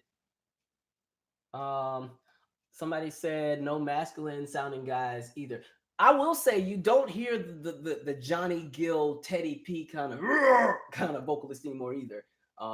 And I think there's a need for that as well. The lane of just the ones who really just had those heavy voices. Because right now it's either everybody sings in that monotone, like in the same tone that I'm speaking in right now. You have that going, or you have something that's swallowed up by like all the computer graphic, electronic type stuff, or you have everybody singing in falsetto. Those are the three. Those are you don't really hear the crooners as much. Where are we at? I'm about to wrap up, and then we'll just kind of chat for the rest. Um, who Kevin? You was gonna come in here and troll? You want to fight? What you want to do? No, I'm just playing. um, let's see. Uh, y'all are funny. Um, okay, let me get to my last point, and then the what did I write down?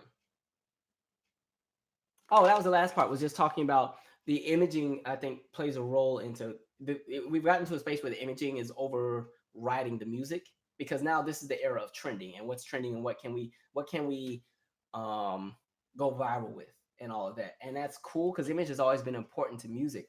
But when that overtakes the music and everything is about who's dating who slept with who's cheating on who got caught at the bar with this person, and who's beefing with this person, who followed on Instagram, and then you don't even know any of their music, like that's an issue as well. Like the thing with music is I hate that the business sucked the life out of music because music is something that's the one thing you can get everybody to come together on. Even in the worst of times, politically, culturally, the right song will bring people together anytime. No matter if it sounds good, it will bring people together. And we don't really have that as much now. And you just that appreciation is just not there. And that's one of the reasons I make music. Like I'm not trying to be a singer or nothing. I just like music and I like music that makes me feel good. So I was like, I want to make something to make other people feel good. And that's kind of why I like to do music. I just try to make stuff that is just very bright. I'll do a separate video. I actually talk about my album because I haven't done it yet.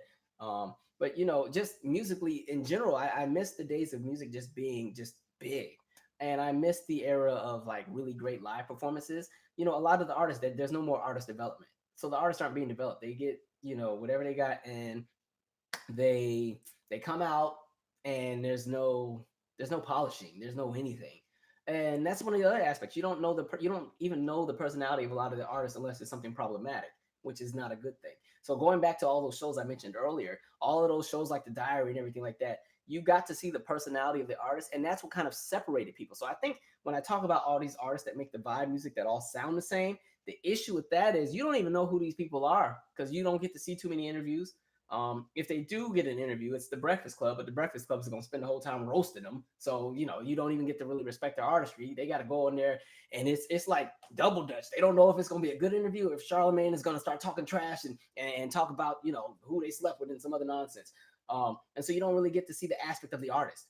Um, and so that part is missing. You don't have a connection with the artist anymore. You have a connection with who your favorite artists are if you follow them, but the ones that you don't know, you don't get that opportunity to get to know them. And that's what those TV shows were for. That's what, because today any artist that you like is somebody that you went out and sought. If there's somebody that came out after your childhood or after the era of you being introduced to music from television, once we got into this digital YouTube social media world, any artist that you're into now is somebody you had to go look up. They weren't presented to you. You might have heard them on the radio, maybe, but everybody that you're probably into is somebody you had to go find, or you found out from somebody else. But there was a time where all these people were pretty much just thrown in your face, and you kind of got to pick who you wanted. So those interviews and the True Hollywood stories and the biorhythms and the ultra, there was an ultra something, I forgot what it's called. Um, all of those shows were so important. It just gave you context. I'm trying to think of a really good example of one. I'm trying to think of an art like the reason I like, believe it or not, I really listen to a lot of like rock artists from the 80s and I listen to a lot of country, believe it or not. And the only reason I know all of those artists are because of like the behind the music. So I can go and name all the Metallica songs from watch just because watching behind the music gave me an interest and I went and looked at their other stuff. Or, or even like the group like the Dixie Chicks, after I saw their documentary, where they pretty much got blacklisted because they said that stuff about George Bush. And then I saw their behind the music at the same time. I said, oh, they're kind of dope. And then I kind of went and checked them. I'm like, oh, okay, this is different.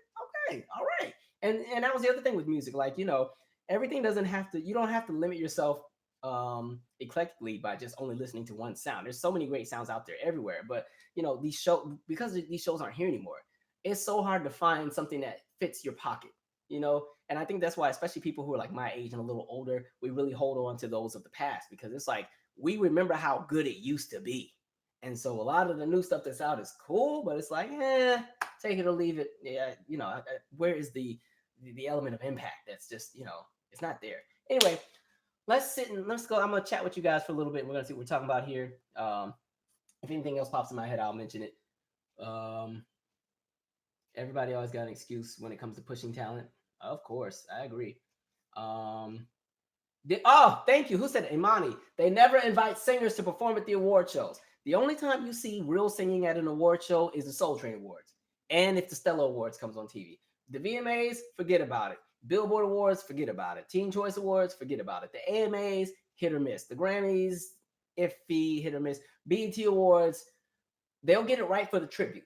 They always get the tribute right. If they have a gospel portion, they get it right. And they might get one person on there that can really sing. But yeah, the singers are not there. And that goes back to what I was saying with like the lapse in generations. Like the kids that I work with, they aren't used to seeing.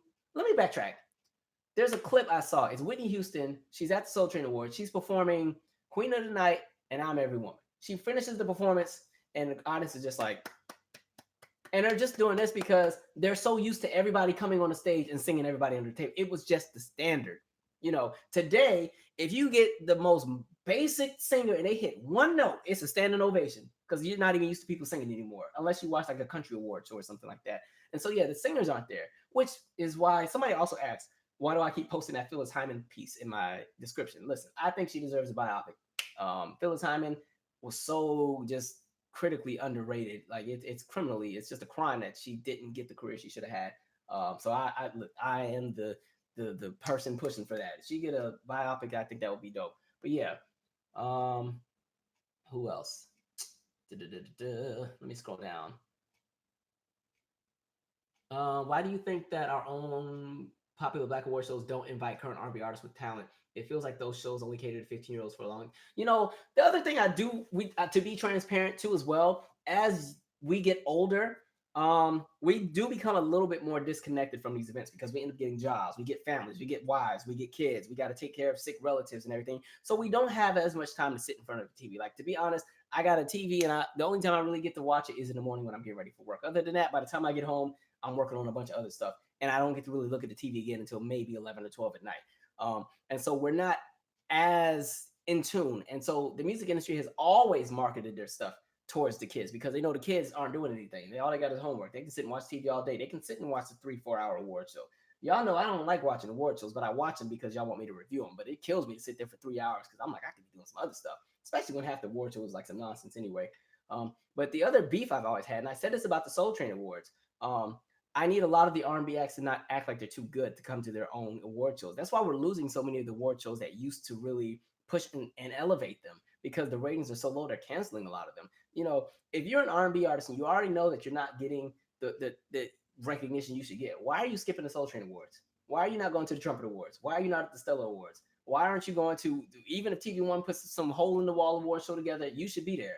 Mainly because that's going to like the thing I'll say, even with Bruno Mars, because Bruno is somebody where people are either you like him or people are they're not feeling him because they feel that he's still appropriate. It's either or. But the thing I'll say with Bruno is even Bruno, when he came out, his very first award was a Soul Train Award. And I'll always remember he won a Soul Train Award and he was there. And then there was a different prominent R&B artist who won something and wasn't even there that night. And I'm like, come on. Like, so even like this last Soul Train Awards where they had, 5 performers? It's like we got to get in the aspect where we let's not get too good for our own things. I hate that we always anything that's black. You always hear like even with BET, you folks that say the joke like EBT, the EBT awards and everything. I'm like, you know, when you put that energy out there, it does take away from what show could become, and people kind of they put less value on it. And I think that's why the BET awards is starting to go. It's starting to push more hip hop oriented. And again, I have no beef with hip hop. It's just I think a lot of R&B acts have lost their sound because they've gotten so saturated into hip hop.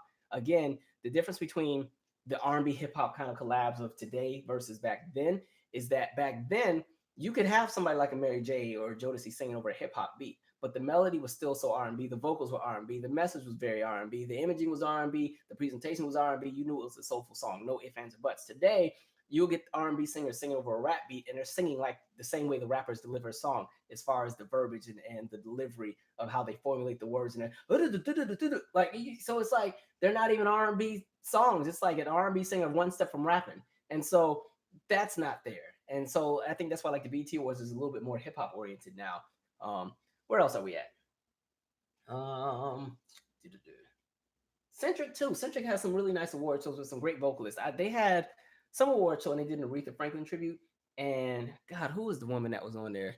Was it Avery Sunshine? It was somebody, but she totally killed it. But the sad part was nobody saw the show, like because nobody watched it. Um,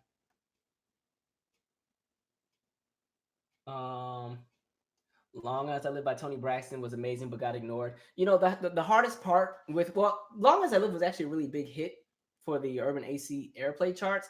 The issue is, the other aspect is ageism.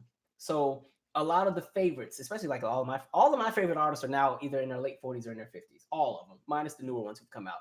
And so of course they are no longer the target. Their target audience is not the main audience that the labels are marketing to or that the radio is catering to.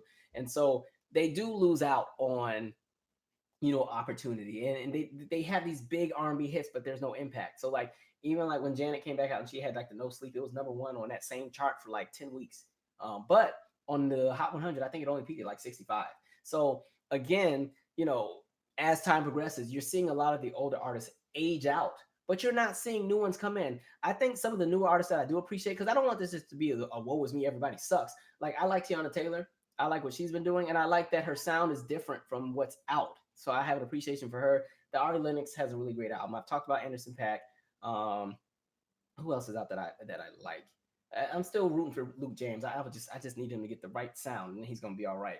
Um, who else? Let me go on back to my little playlist. Who I have in here? LMA's okay. I appreciate the sound. I would like to see her branch out a bit more vocally, a little bit. I think her sound suits her. I just don't know how long she'll be able to keep that sound going and stay relevant. But I do like her sound. I like that she's trying something different. Um, Khaled, he's okay. I like the song "Can We Just Talk." I do like that song. I would like to see him experiment a bit more as well vocally. Vocally, I was gassing him up when he first came out, but he's still giving me the same thing. He's still giving me this, and I think he can do a bit more. So I'd like to see him do more. But he's having a really great era right now. So I guess it's working for him. Um, who else?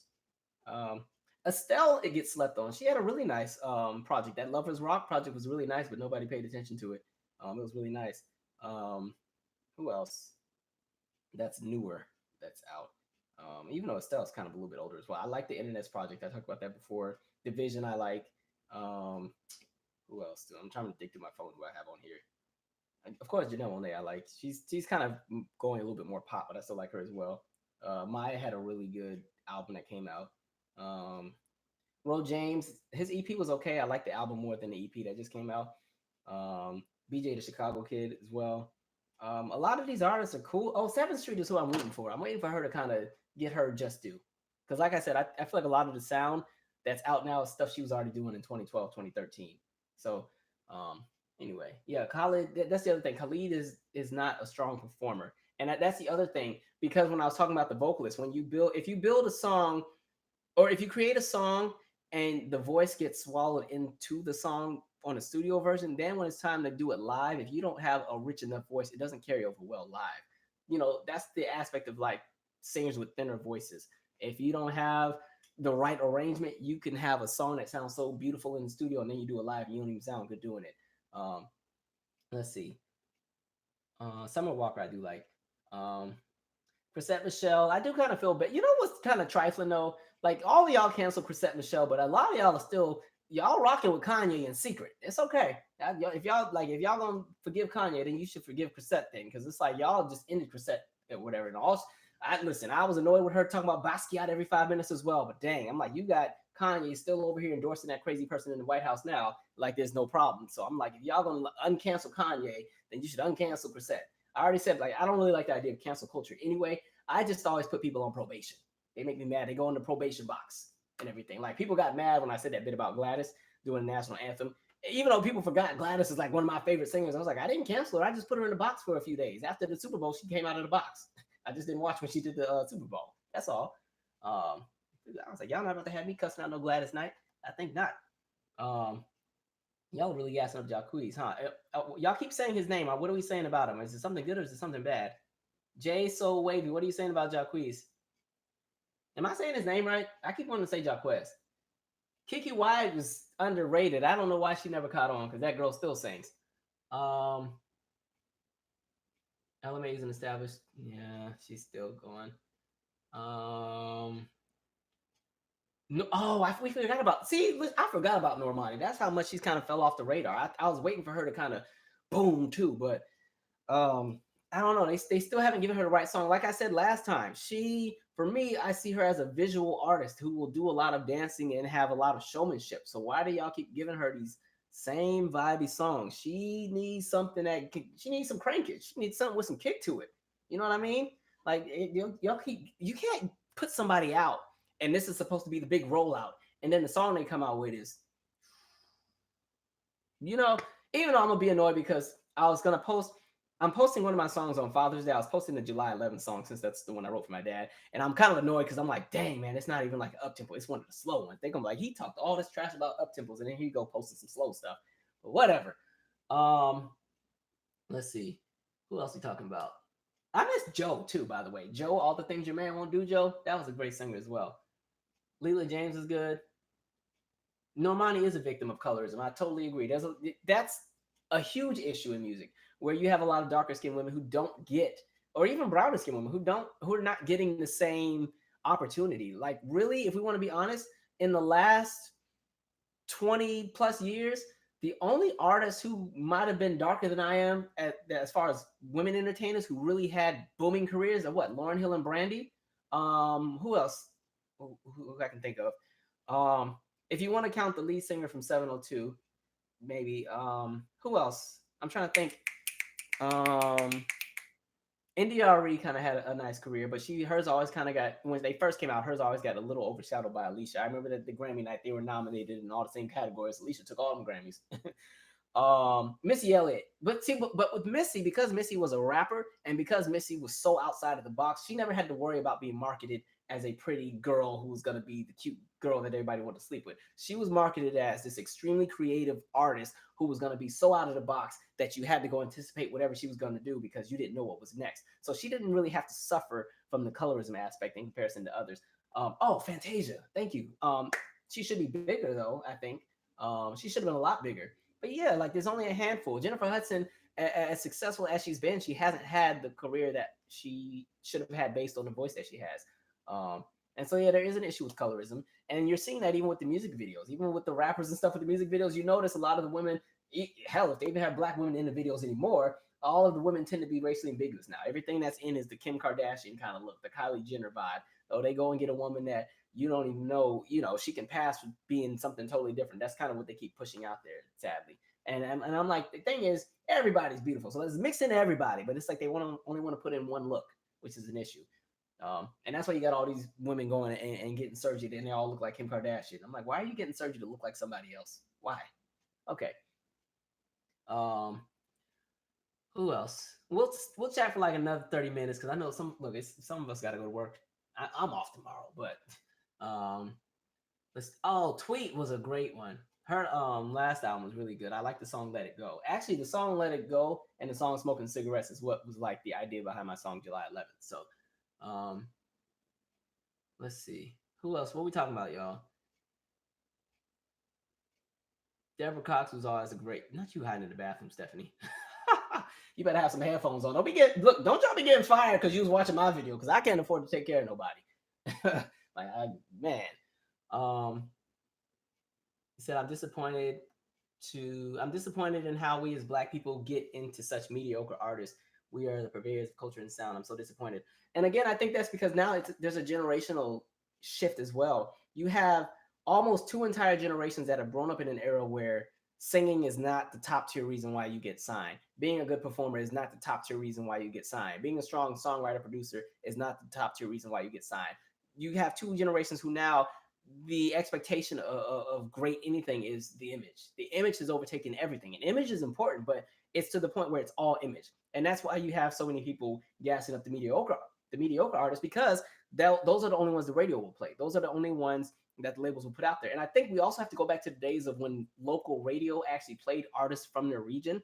You know, the worst thing with radio is once everything got bought out by Clear Channel and iHeartRadio and everything, you know, it's just big giant national playlists. So whatever they're playing in Cleveland, they're playing in LA. Whatever they're playing in LA is playing in Seattle, which is playing in Albuquerque, which is playing in Miami. Like, as far as the main stations, like those power stations or the iHeart radio stations, they all have the same playlist. And so one of the things labels used to do, especially in Atlanta when LaFace was really coming up, you know, they would go and they would send all those local artists that were coming out of that area right to the radio stations to go promote their stuff, or, you know, check this artist out. And then those songs would blow up regionally. And, you know, a hit that was in Atlanta or even a hit that started in Miami would spread to Atlanta, spread to New Orleans. And there was a regional hit. And then everybody else would say, hey, look what they're playing down south. Let's check this out.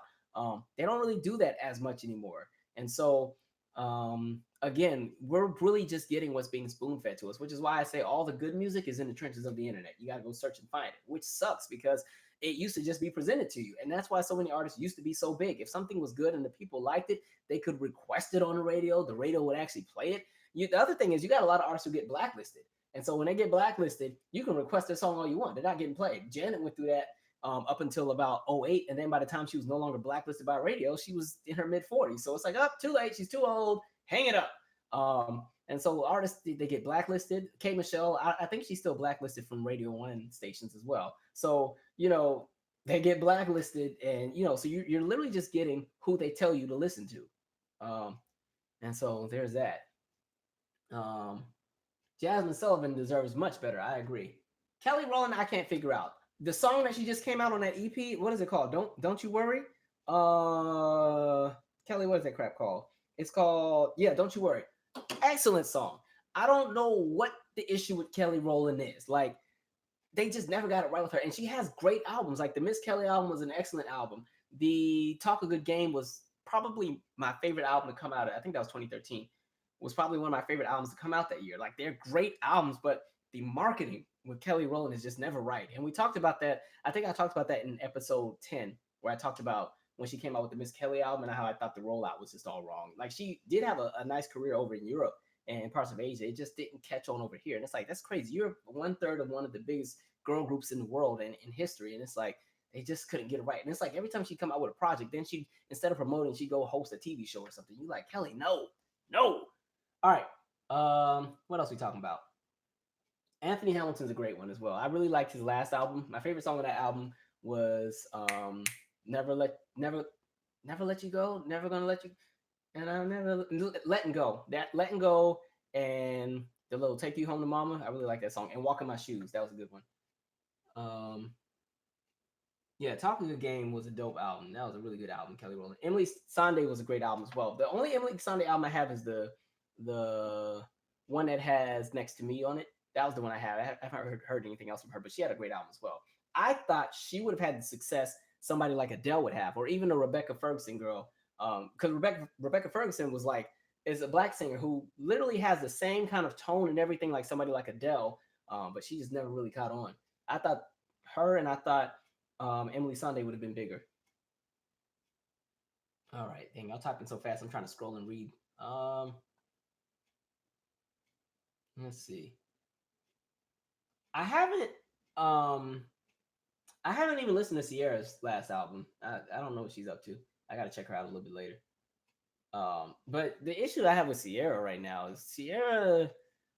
I like her personality, but the music is just there. Like the thing that made Sierra great when she came out is she came out with a bang. I remember the first time I saw it. No, I heard Goodies on the radio first, and at first I was like, "Dang, PD Pablo's letting this video girl sing for a really long time." And then I realized, no, this is her song. And then I happened to see the video. I'm like, okay, this is like this young girl, and she's over here dancing, and she got like the swag and everything. She got the whole Atlanta vibe going. Dope. Like she came out with a bang. She had like this swagger about her. Right now, she's like a sweetheart. She's in the sweetheart phase, and the music matches it, and it's killing me. Like she's gone so pop that it's almost a turn off. But I know she still has decent music, and I think she, because I know she came out with the Level Up. I wasn't crazy over Level Up, but I understood why she put it out. And I understood the rollout with it. So I think they were successful in that aspect. But the Thinking About You song, I'm not crazy over. For me, it reminds me of like if I watched like what's that movie? Bring It On, the cheerleader movie. Like if I watched that, I feel like that's something I would play at the beginning of the movie. So it's like they're trying to market her to cross over to pop audiences, but she's not substantially set up in the R&B world enough anymore to have that base to fall back on if the pop thing doesn't work. She still has hardcore fans, and I think she's still a talented performer, but she just lost her way in the mix. She tried to cross over to pop too early. Like if you're gonna cross over into the pop world, you have to be so solidified in your home base. You have to still, and you can't just abandon your whole sound. And she never abandoned any sounds, but how they would present her, you would have thought she went one way. And I think it started with when she came out with Fantasy Ride. It's kind of when you saw that shift. Because she still was Sierra, but how they were putting her out there. I guess because Go Girl didn't really do what they wanted it to do. And then they canceled the song High Price. Then she came out with the song with Justin Timberlake, and it was a lot more pop oriented. Which I will say, like with a lot of R&B acts, especially when R&B was still being supported, that was kind of one of the moves they made every act do. You come out very heavy R&B in your lane, but eventually they needed you to get that crossover pop hit and that crossover appeal. And they did that even in the 60s. So even like those groups like the Temptations and Diana Ross and the Supremes and all them, get the Copacabana. We got to get the Copacabana. So we got to come out with some songs that are a little bit more, everybody can pull into. So it's fine. You can do that, but you don't want to forget home, because what happens is once the pop world dumps you, you got to come back home. And if you done abandoned home, we'd be like, oh, you here again, huh? Oh, well, we've moved on. We got another person to support. So, I think that's what you've noticed with a lot of the big R&B acts that were huge in the 90s and early 2000s who are no longer big commercially. They're still very successful in the R&B realm. R&B fans are still purchasing their concert tickets. R&B fans are still following what they're doing. That's why I'm always like, don't abandon home. Don't forget where you come from. Because then when you do, you can have your wave of success. But if you forget where you come from, and when that decline comes and you got to come back home, it's like being 40 years old and coming back home and you still got the same bed you had when you were 12 at the house. Now you got to try to squeeze in it, but your ego's too big. And now you're miserable. Anyway, let's see.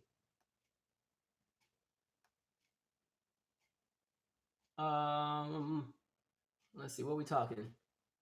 Sierra's first two albums, yeah, those are her. I think her two albums, the first two are the really good ones. You think Sierra should remake some Tina Marie songs? Now you know that ain't gonna happen vocally.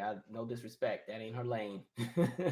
Unless, well, I guess I could see Sierra redoing y'all gonna cuss me out, but just bear with me. I could see Sierra having like a fun version of Tina Marie's Behind the Groove. But that would have to be on like a movie soundtrack or something. Not like a lead single. She don't even need to make a video for it. Just kind of do like that, just be a fun song. Chris Walker, I'm not familiar with. I gotta check out. Ideal, Get Going. Yeah, leave me. What was it? Alone. Get your bags. Get the hell on. Yeah, I remember that. Why are people still listening to Crunk? Wait, what? Why would she? Oh, but are people still listening to Crunk? Okay, so here's the thing. I get what you're saying as far as Crunk. I don't want Sierra can't go back to Crunk, but what the element was this: when Sierra came out, her sound represented, like her sound gave you a vibe of what kids would be playing in the neighborhood. Kind of like Jimmy Jam and Terry Lewis had this speech one time where they're talking about when people would get like a hood Grammy. So when you would come out, you would check to see, like when you go through the neighborhood, you would check to see what people were playing while they were washing their car, what people were playing while the kids were outside, what people were playing at the cookout, what people were playing, just when teenagers were hanging out and they had the radio on the stoop, what they were playing. That's kind of the vibe I'm talking about when I'm saying Sierra like leaving home. Of course, you can't go back to Crunk because it died out around 04, 05. But that element of making music that appeals to that core demographic is more so the argument, not really crunk. Crunk and me, it's done. So sometimes because people are always like, she needs to get back with Jazzy Faye, and I'm like, I don't know what they would do, but okay. But yeah, so that aspect. So when you look at a lot of the artists, like Mary J. Blige, I've been using her a lot. I guess it's payback because I used to never mention her in this series for some reason. But like Mary is a perfect example of that, where people play her in the neighborhood, but you can also hear her at the grocery store and everything like that, where it's a balance of both. Um, we listen to Crunk for who said that? That's Simone T. We listen to Crunk like for the nostalgia of it, but it's not on radio anymore. Um, Khalees, hey, who said Khalees? I rock with that.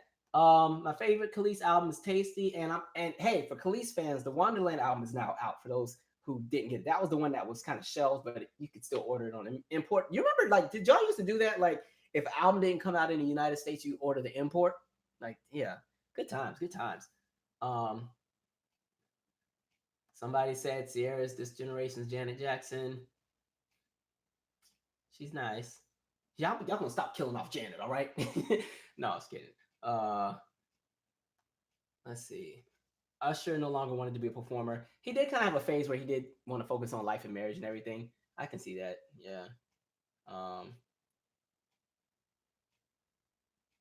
let's see. Okay, you said how? Oh wait, this was a good question. It said, "Dang, this is Lady V. How did y'all communicate in Italy if y'all didn't speak Italian? You mentioned your dad wouldn't pay for Italian MTV because y'all didn't speak Italian. We stayed on a military base. So the military base was all American still. So we all still spoke English. Like being on a military base, and I talk about that in my podcast. If you check it out, I talk about like the experience. So the military base would still be like being in America. And when you stepped outside of the base, then you were in Italy. So that's what that was. Um, um, y'all are on it. Avant. Okay, can somebody come? I heard Avant is sick. Like Avant, the Don't Take Your Love Away Avant, and the one with Kiki White. I heard he's sick. I hope not, but hopefully we can get some confirmation on that. Carl Thomas. I don't know where he went. Carl Thomas was great too. Um, hmm. Yeah, Armed Forces Radio, and they used. Oh, who said that? You must be a military brat. Yep, Girl Interrupted. Yep, they had Armed Forces Radio, and then you had Armed Forces Network for TV. So like the TV, when I was in Italy, we only had one channel, and so they would try to take the best shows from all the different channels and put it on there. And you just watch whatever was out. So it would be the best of whatever was going on in America all on one channel. So 1 hour would be the news, then they'd be the Simpsons, and then they'd put like Seinfeld on, and then they'd have like 2 hours for kid programming, and they put maybe a movie on at night, and then each day would shift. So just because the Simpsons came on Monday didn't mean it was going to come on Tuesday the next day. And then the radio did that as well. Each the genre would change every hour. For the American radio station, we had one radio station. All right. Somebody said yes, but I miss background vocals. I do too. And also, speaking of background vocals, I also miss the era. I like when people make their own vocals because I do mine as well. But I like when people actually had background vocalists as well. That's what Luther Vandross was so good at. Because he was in the group Change, and then when he left Change, he still like Lisa Fisher came with him, and she was always excellent. Like if you watch those concerts, like she just some people just worked well together. And so Luther and his team of vocalists, they were just always on it. And I always used to laugh because they would enunciate those words so perfectly. Like you go back and watch the Luther concert, wait for love. I'm like, okay. Sometimes love. I'm like, y'all, all right, I got it. Do you remember Quentin Tarver? I do remember. I hate everything that happened to him as far as the ills of the industry. Yeah. Amory, Because I Love It album.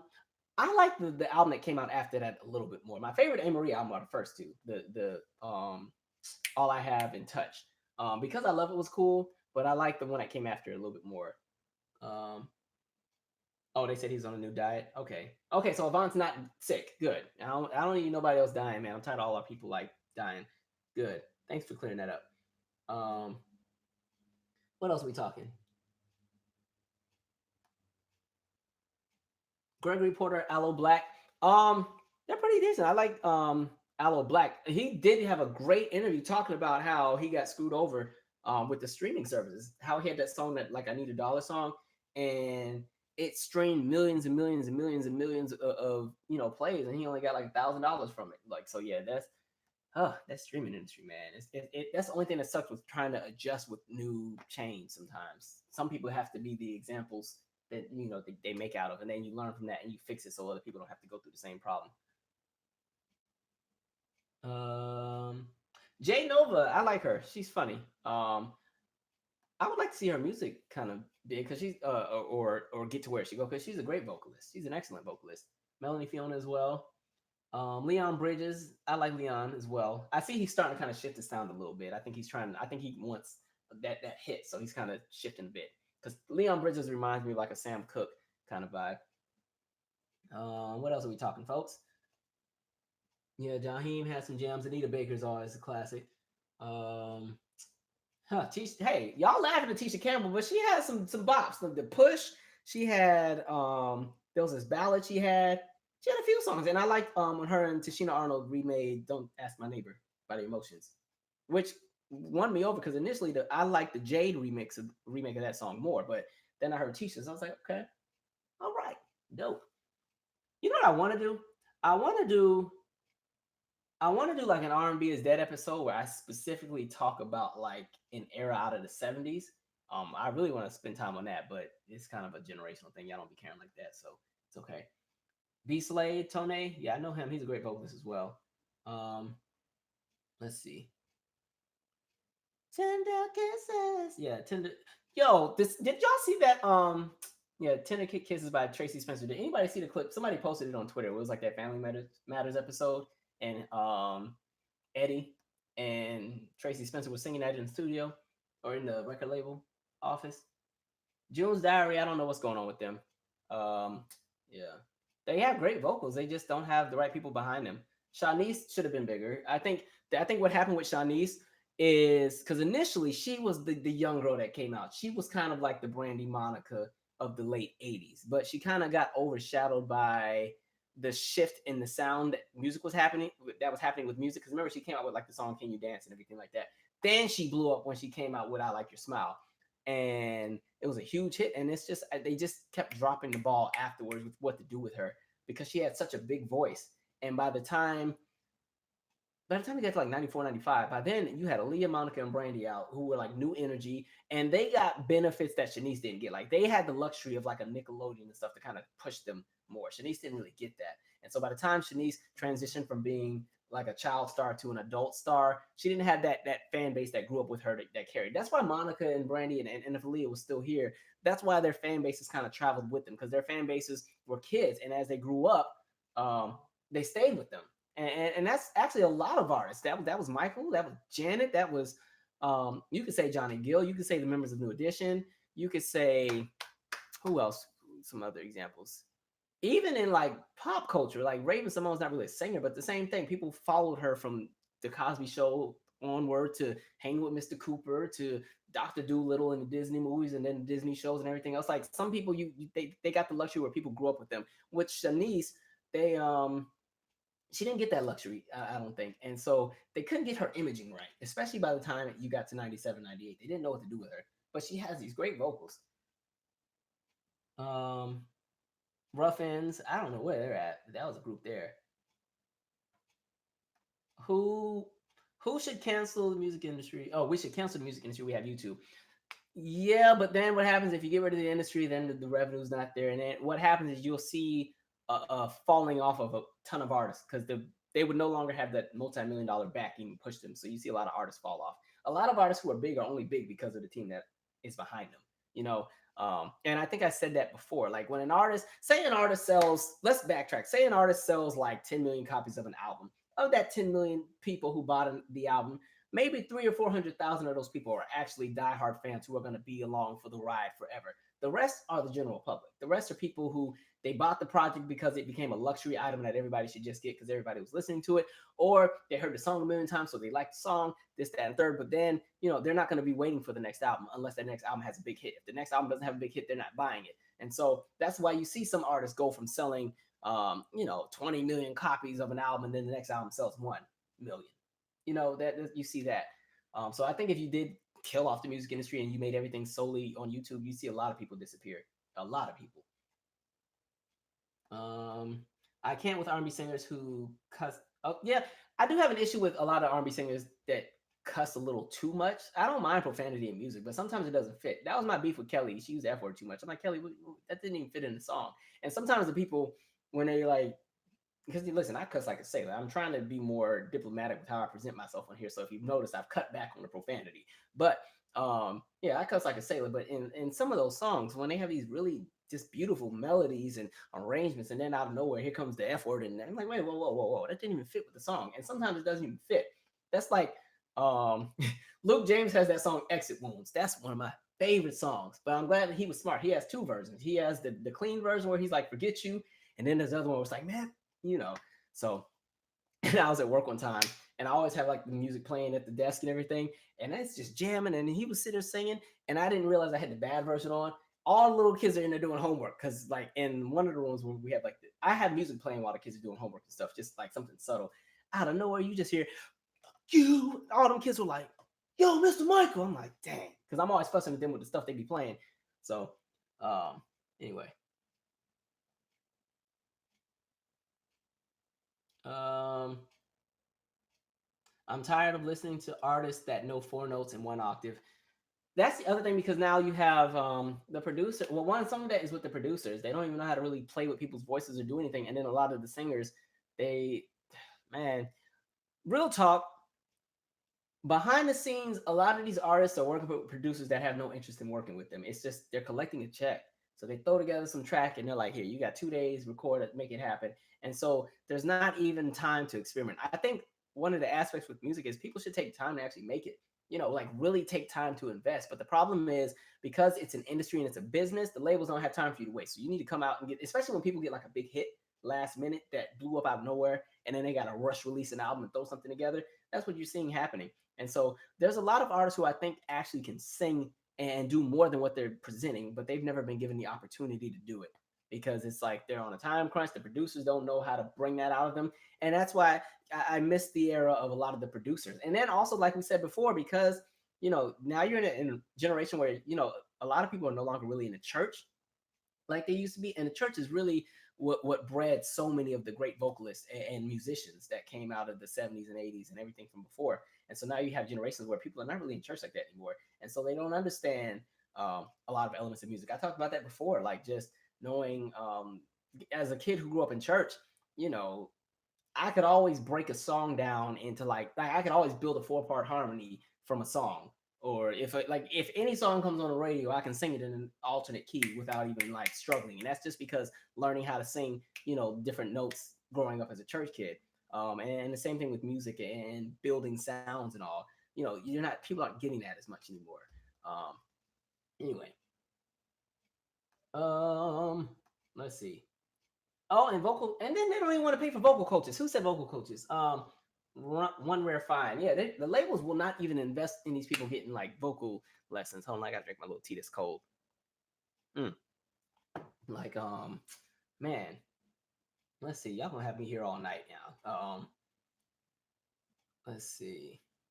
What do you think about a lot of pop artists going to Vegas? I think it's a way to kind of keep. Well, one, it's a great money grab for artists who just need to get some money in the pocket, but it's a great way to kind of keep um it's a safe investment to kind of experiment with your show because usually most of the people in Vegas are in smaller venues that maybe seat anywhere between 1,800 to 5,000 people. So if they have a super, super huge production, they actually save money having that production at a stationary location, over the span of a few weeks or months or a year, as opposed to moving all of that city to city to city in arenas. And there's no guarantee that people will show up. So, Vegas is cool for some, do what you gotta do. I just think if you're gonna do Vegas, either you need to be one hell of a singer that can really keep people entertained, or you better be one super great visual performer. Because when people go to Vegas these days, they want to see lasers and smoke and water and lepers and bats and stuff flying across the stage. They want a whole show.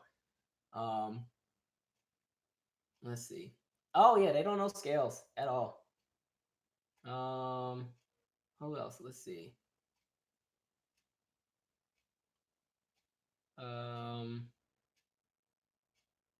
Yeah, I don't think we want to get rid of A&R at all. A&R is the reason projects either fail or flop or do well. There's been so many great projects where the A&R was wrong, where they picked the wrong single, they picked the wrong video choice. They did so many things wrong. Like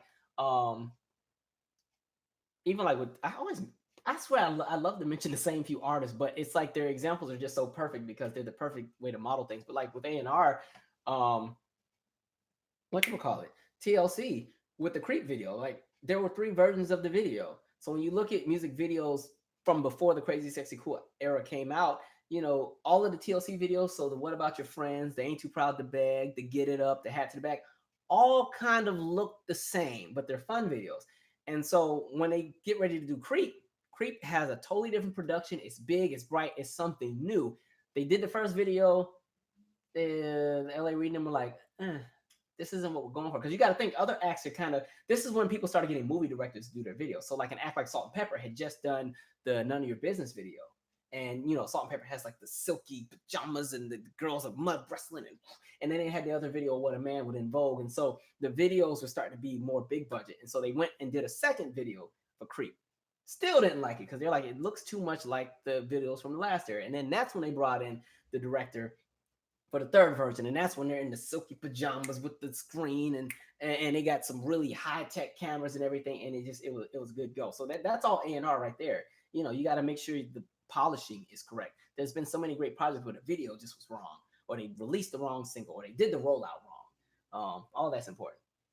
All right, we're gonna do like, I'm gonna set a timer because let's see, we're gonna do like maybe 10 more minutes, and then I'm gonna let y'all go on to the rest of your wonderful evenings.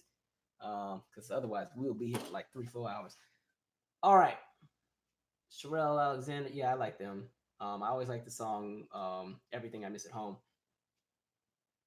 You need to have R&B artists come on your channel. Hey, listen, if they want to come and fly to DC and do an interview, I will gladly do it. What I'm trying to get done is, because you guys know I do work, or on and off, I do freelance for a magazine. What I'm trying to get permission for from the owner of the magazine is, I've done so many interviews with movie directors. It's a film resource magazine. So like I have an interview with Nelson George, who did a ballerina tale for Misty Copeland. I have an interview with Don Porter, who did the documentary Trapped, is talking about just the issues surrounding abortion. I did an interview with this woman, Kim Motley, who there was a documentary on her where she's a lawyer, this black woman who's a lawyer, who practices law in Afghanistan, for the women over there. Like I've done like 10 or 11 actual interviews. I've interviewed David Stern from the NBA when they were doing the 30 for 30 for Kevin Johnson, even though it never aired because then he got in trouble. Like I've interviewed all these people. I'm just waiting for permission to be able to post it on my channel. So it would be cool if I could have that on there and some actual music people. Also, I was on a podcast. It's called let's see, I meant to bring that up. My bad, y'all. What is it called? Come on, man. It's called the Prime Nostalgia Podcast. So definitely check that out. Somebody actually featured me. I was like, y'all want to feature me? I'm important today. Okay. And so that episode is just talking about like throwback movies, music and stuff from like the 90s. All right. Anyway,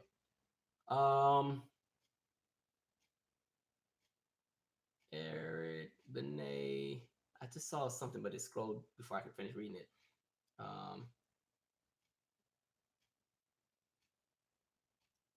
Let's see. What we talking? Yeah, Creep that was a good video. Raphael Sadiq is a great producer, by the way. Yeah, I really like his production. He has some of my favorite productions. He had like Totals, Kissing You. He did, I want to say he did D'Angelo's Entitled. He did TLC So Dumb. He did, a lot of the stuff with Lucy Pearl. Like he's an excellent producer. Black R&B singers, I agree. Black R&B singers have to travel to get recognition in the UK. I do wish the labels would put more investment in, because our stuff has always been very global. They're not sending a lot of the R&B acts overseas at the moment. I don't know if they're trying to cut, cost or what, but the UK has always appreciated great music. I will say the UK and the United States are interesting because sometimes we're on the same page musically and sometimes we differ. But I will say the UK, I think, in recent years has had a better track record of supporting good R&B music in comparison to what's happening in the United States. So I would like to see more of the artists getting that international exposure, because even if they can get international support and they bring in more revenue, the labels are more likely to give them an opportunity to expand their sound, expand and experiment more, and just step outside of the box. Plus, the UK has given us some really great artists, by the way. So you had like Um, I told y'all one of my favorite groups was Loose Ends. My favorite song from them was Watching You. That was always a great one. Loose Ends was a great act. You had Lisa Stansfield. You had, I want to say Soul to Souls from the UK as well. There was a bunch of really great groups. I think Network was from the UK as well. All right. Y'all have some good little conversations in here. Karen White, hey, I just learned that Secret Rendezvous was actually for Pebbles, but they gave it to Karen White. I like Karen White though. My favorite Karen White song is "Romantic" and "The Way I Feel About You." Um, Karen White, "You Can't Stop the Rain." Hey, you can't stop the rain. Yeah, I like that. Left Eye Was Treated so unfairly with the Supernova album. That was a good album. If they released it, let her promote it, would have still been here, or she would have still been here. I actually bought Supernova. I got it on import from Germany when it came out. If I had a favorite song on it, it was the "Life Is Like a Park" song. And there was another one. It's the song. Is it the song "Me"? I think that's what TLC used the vocal from to make the song "Over Me" on the 3D album. Because like by the time they came out with 3D, Left Eye's only original verse was from Girl Talk. The other 3 or 4 songs that she was on, they just kind of pulled from her other music. Um, let's see. Oh yeah, TLC had a great video with Waterfalls too. Um, can you talk about Jaheim and his recent issues with promoters in St. Louis and now my city? Okay, I have not heard about what's going on with Jaheim. You'd have to fill me in. Just send me like a inbox message or something. I can kind of look into it. Maxwell Fortunate, that's a gem as well. His first album was really good too.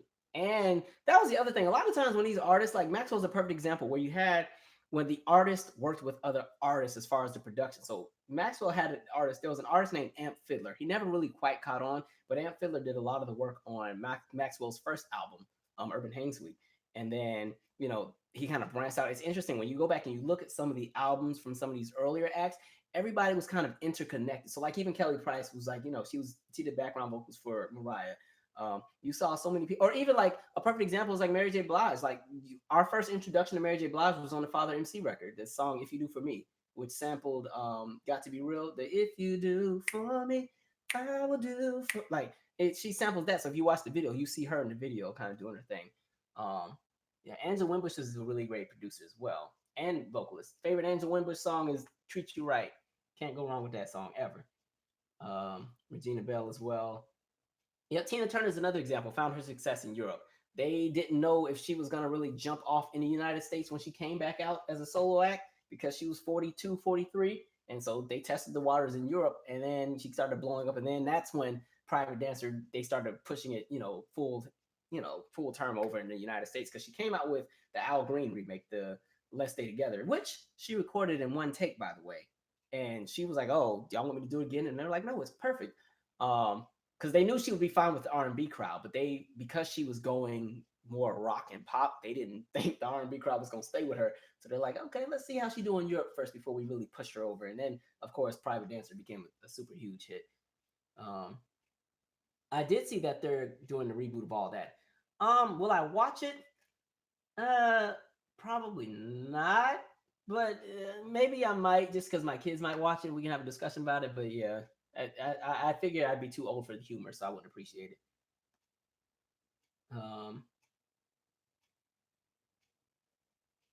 Maya's cool. Somebody said Shantae. Hey, yeah, me and Shantae Moore tight. Hold on, I got a picture with her. Let me see.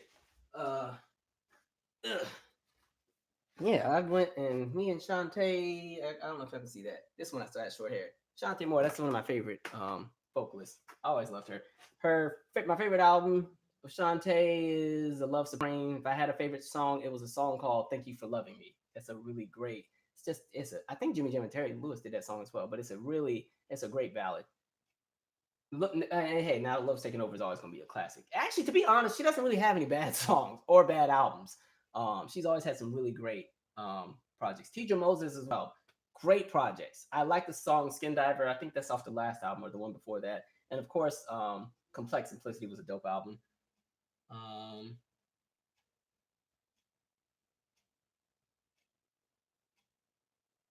Lizzo. Is it Lizzo or Lizzo?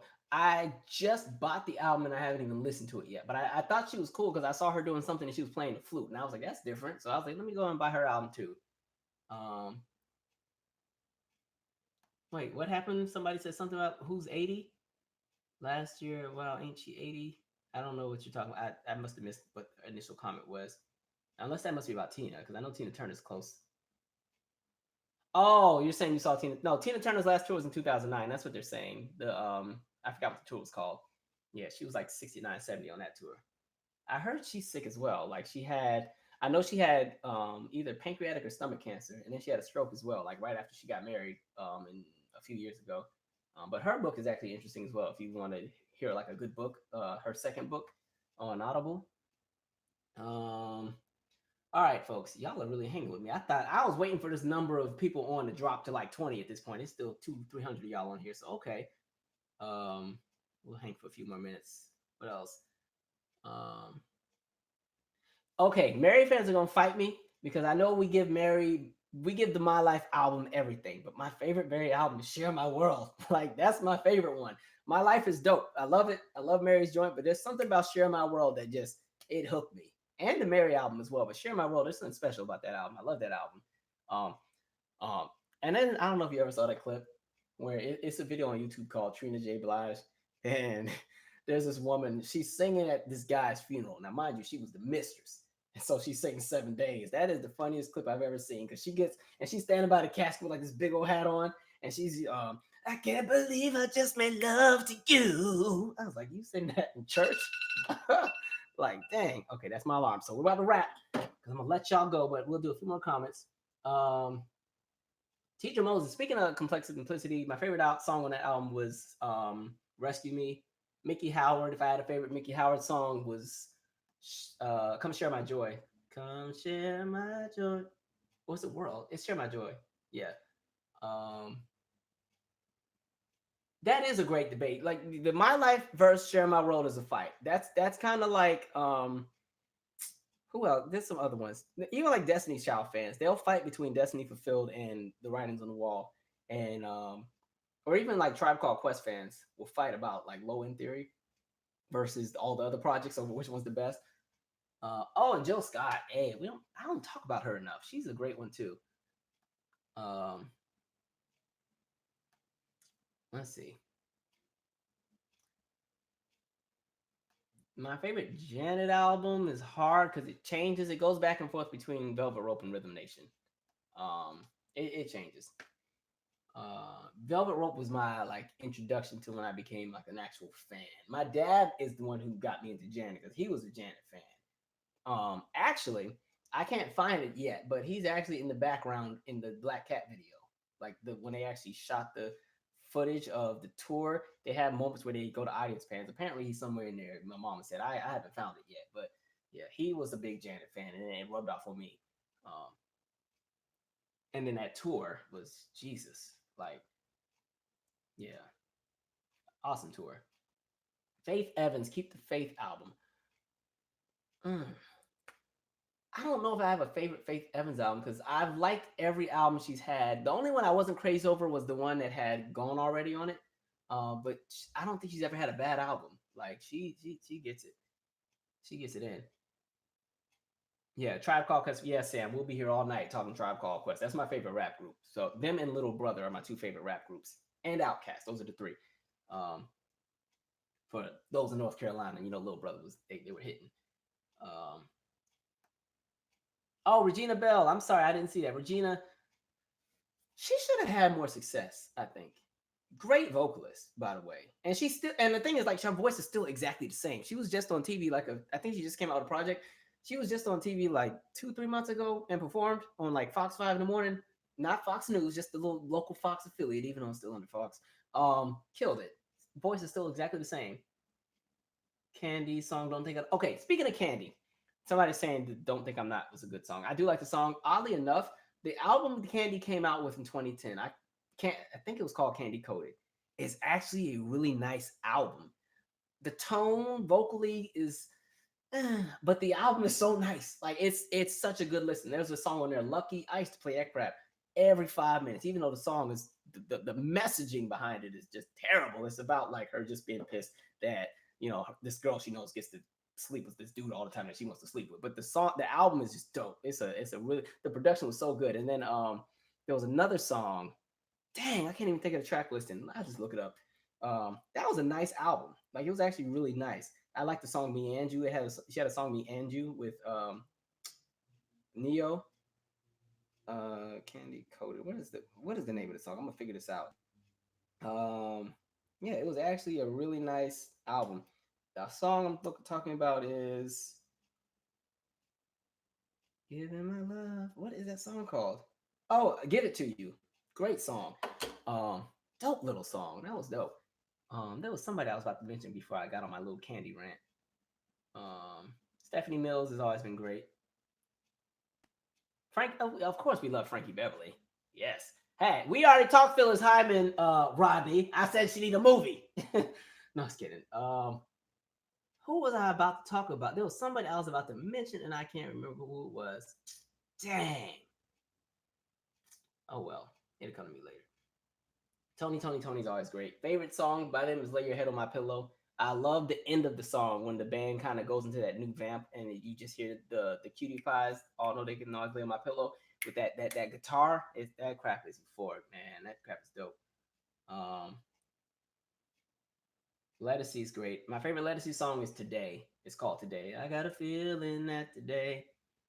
Oh, Shaka, Everlasting Love. Look, when she gets to that second verse and starts singing just straight out of her chest, that's the one thing. I'm glad I was born when I was born.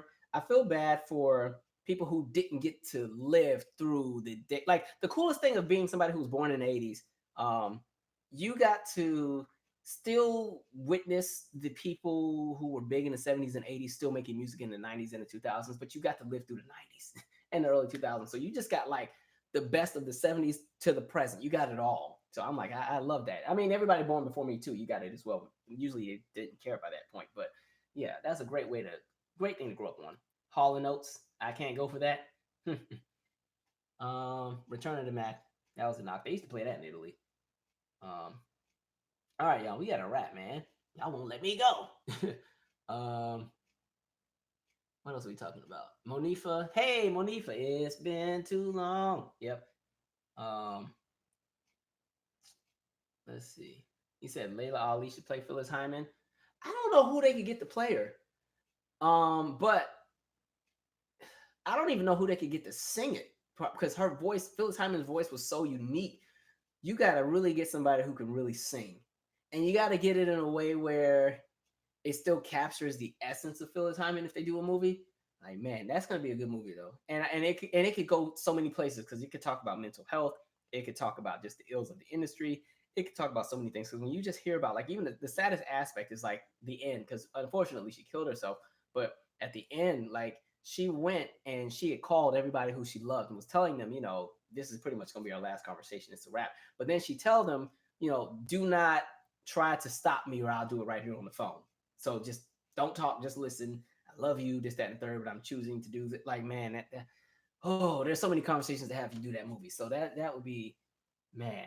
But that was kind of the rumor thing. I don't know if all of that is true as far as how it went, but that's from the interviews I've seen with like family and friends. I was like, man, but Phyllis has God, that's such a loss, man. And she was gorgeous, and she was gorgeous at every size too. Like, cause another thing, like with her being like bipolar and everything, and I guess the meds also give weight gain, and of course, after you hit 30, you go up and down. But she was gorgeous in all phases, like gorgeous woman.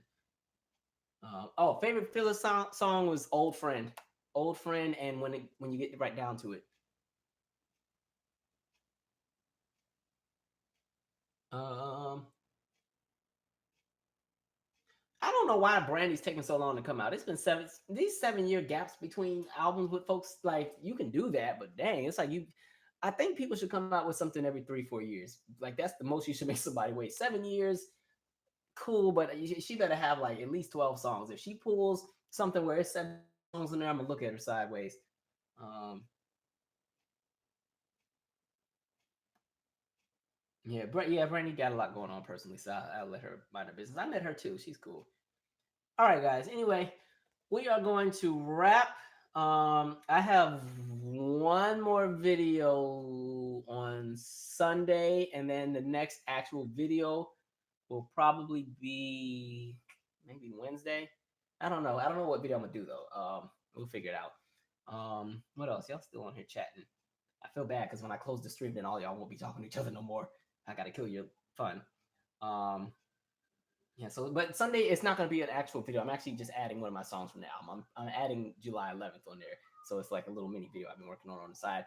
So I'm gonna post that, and then yeah, because I've been traveling a lot lately. Like I'm going on a road trip. One of my good friends is actually doing the like commencement speech at their old high school. So I told him I'd come down and go watch. And so I'm going to that. And then, like I said, I was in Savannah a few weeks back because I had my cousin graduate from high school. She's special needs, so it was like a really big deal because she has Prader-Willi syndrome, which is a syndrome that has a lot of elements to it. It's like your body doesn't tell you when you're full, so you can always discontinue to eat. And then she's also on the spectrum of autism, and there's an element of dwarfism in it. And so it was a big deal that she graduated because one, she wasn't even supposed to know how to talk or read and write, and she can do it all. Like she even has a job and stuff. So I went to that graduation, and then my mom came back with me from Savannah and was here chilling on. I had to sleep on that couch back there because she took my room. And there's that. Let's see what we're talking about. Oh, yeah. I mean, I normally try to do an in the news at least once a week. The only thing I don't like about doing in the news is that those videos take the most time because one, you got to know what you're talking about. And sometimes I get it wrong, but the editing is torture. That's why I said I like live because I can just sit here and chat with y'all all day. And when I click this off, I can go to bed. If this were a real video that I was recording, I would have had to turn it off. And now I got to go and mix the sound audio with the video audio and then paste all the clips and then get the pictures and the video to support the argument and then piece it all together, and then you gotta compress it, and then you still gotta upload it, and then it'd be 2-3 in the morning, and that's why all my videos always come so late at night. Anyway. Oh, a live question and answer. Oh, that would be fun. Yeah, let's do that. Let's do that in like 2 weeks. I'm gonna figure out how to do the super chat thing, I guess, because I'm also trying to figure out some of the other people who go live. I don't know what software they've used it. I got to figure out what third-party software it is, but it's the ones where you can actually add like footage and clips and stuff while you're going live. I ain't figured that part out yet, so I would like to do that. So yeah.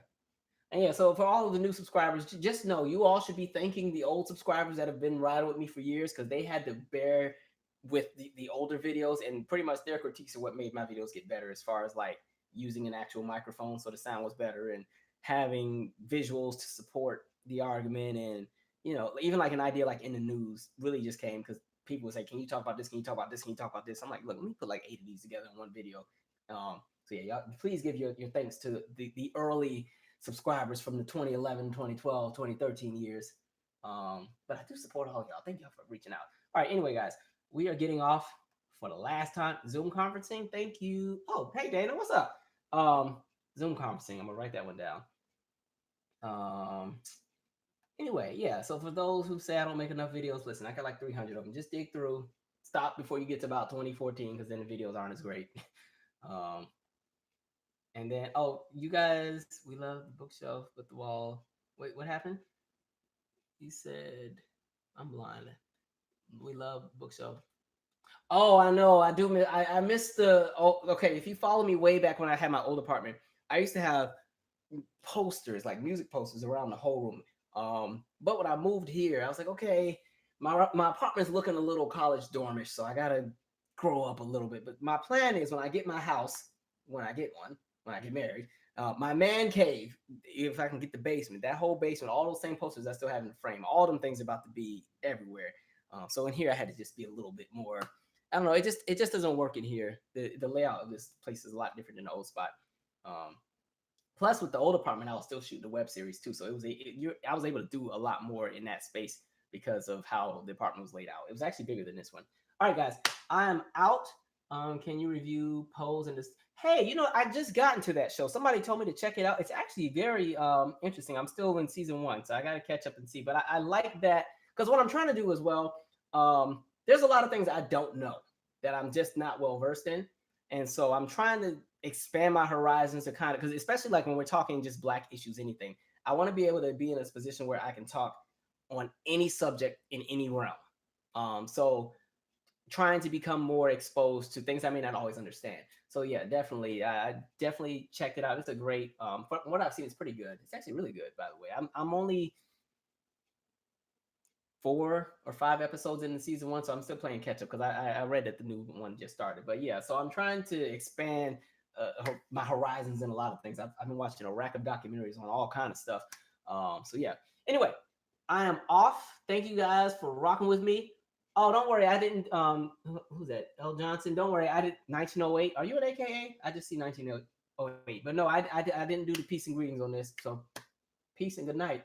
All right. Anyway, no, it's on. What channel is that on, guys? It's on. Is it FX or TBS? One of the two.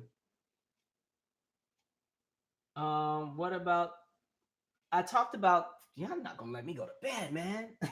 Thank you, FX. I talked about Jarrell Jerome's Corey Wise. I thought he was excellent. I talked about him in my review of When They See Us. Yeah, he definitely should get every award known to man because he played the hell out of that role. Like that, he killed that. That's some of the best acting I've seen in a really long time. And for him to play a 15-year-old and a 30-year-old at the same time, he killed it. Anyway, I'm out, guys. Thank y'all so much for rocking with me. And we've really been here for 2 hours and 25 minutes. We'll do another one of these in a few weeks. Check out the podcast if you need a Calvin fix. I have a podcast for those who are new. It's called Comedically Hardheaded. You can check it out on Spotify, Stitcher, iTunes, or SoundCloud. It's about 19 different episodes. So if you're somebody who has a long commute to work where you got to ride for an hour, pop one of those in. The podcast is a bit different from this channel. The podcast is just storytelling, so it's a bit more comedic. So minus the episode where I talk about my dad dying, but so there's the podcast. I got 2 albums out, but the album I want you to check out is the hardcover. That's on Spotify, any digital music outlet, Apple Music, iTunes, Amazon, all of that. Check all that out. Anyway, I am out, you guys. Good night. Be safe. There's a lot going on. We got to definitely talk about Memphis as well. I just saw the story with the guy that they shot at 55 times and shot him 20 times. Anyway, I'm out. Good night, guys.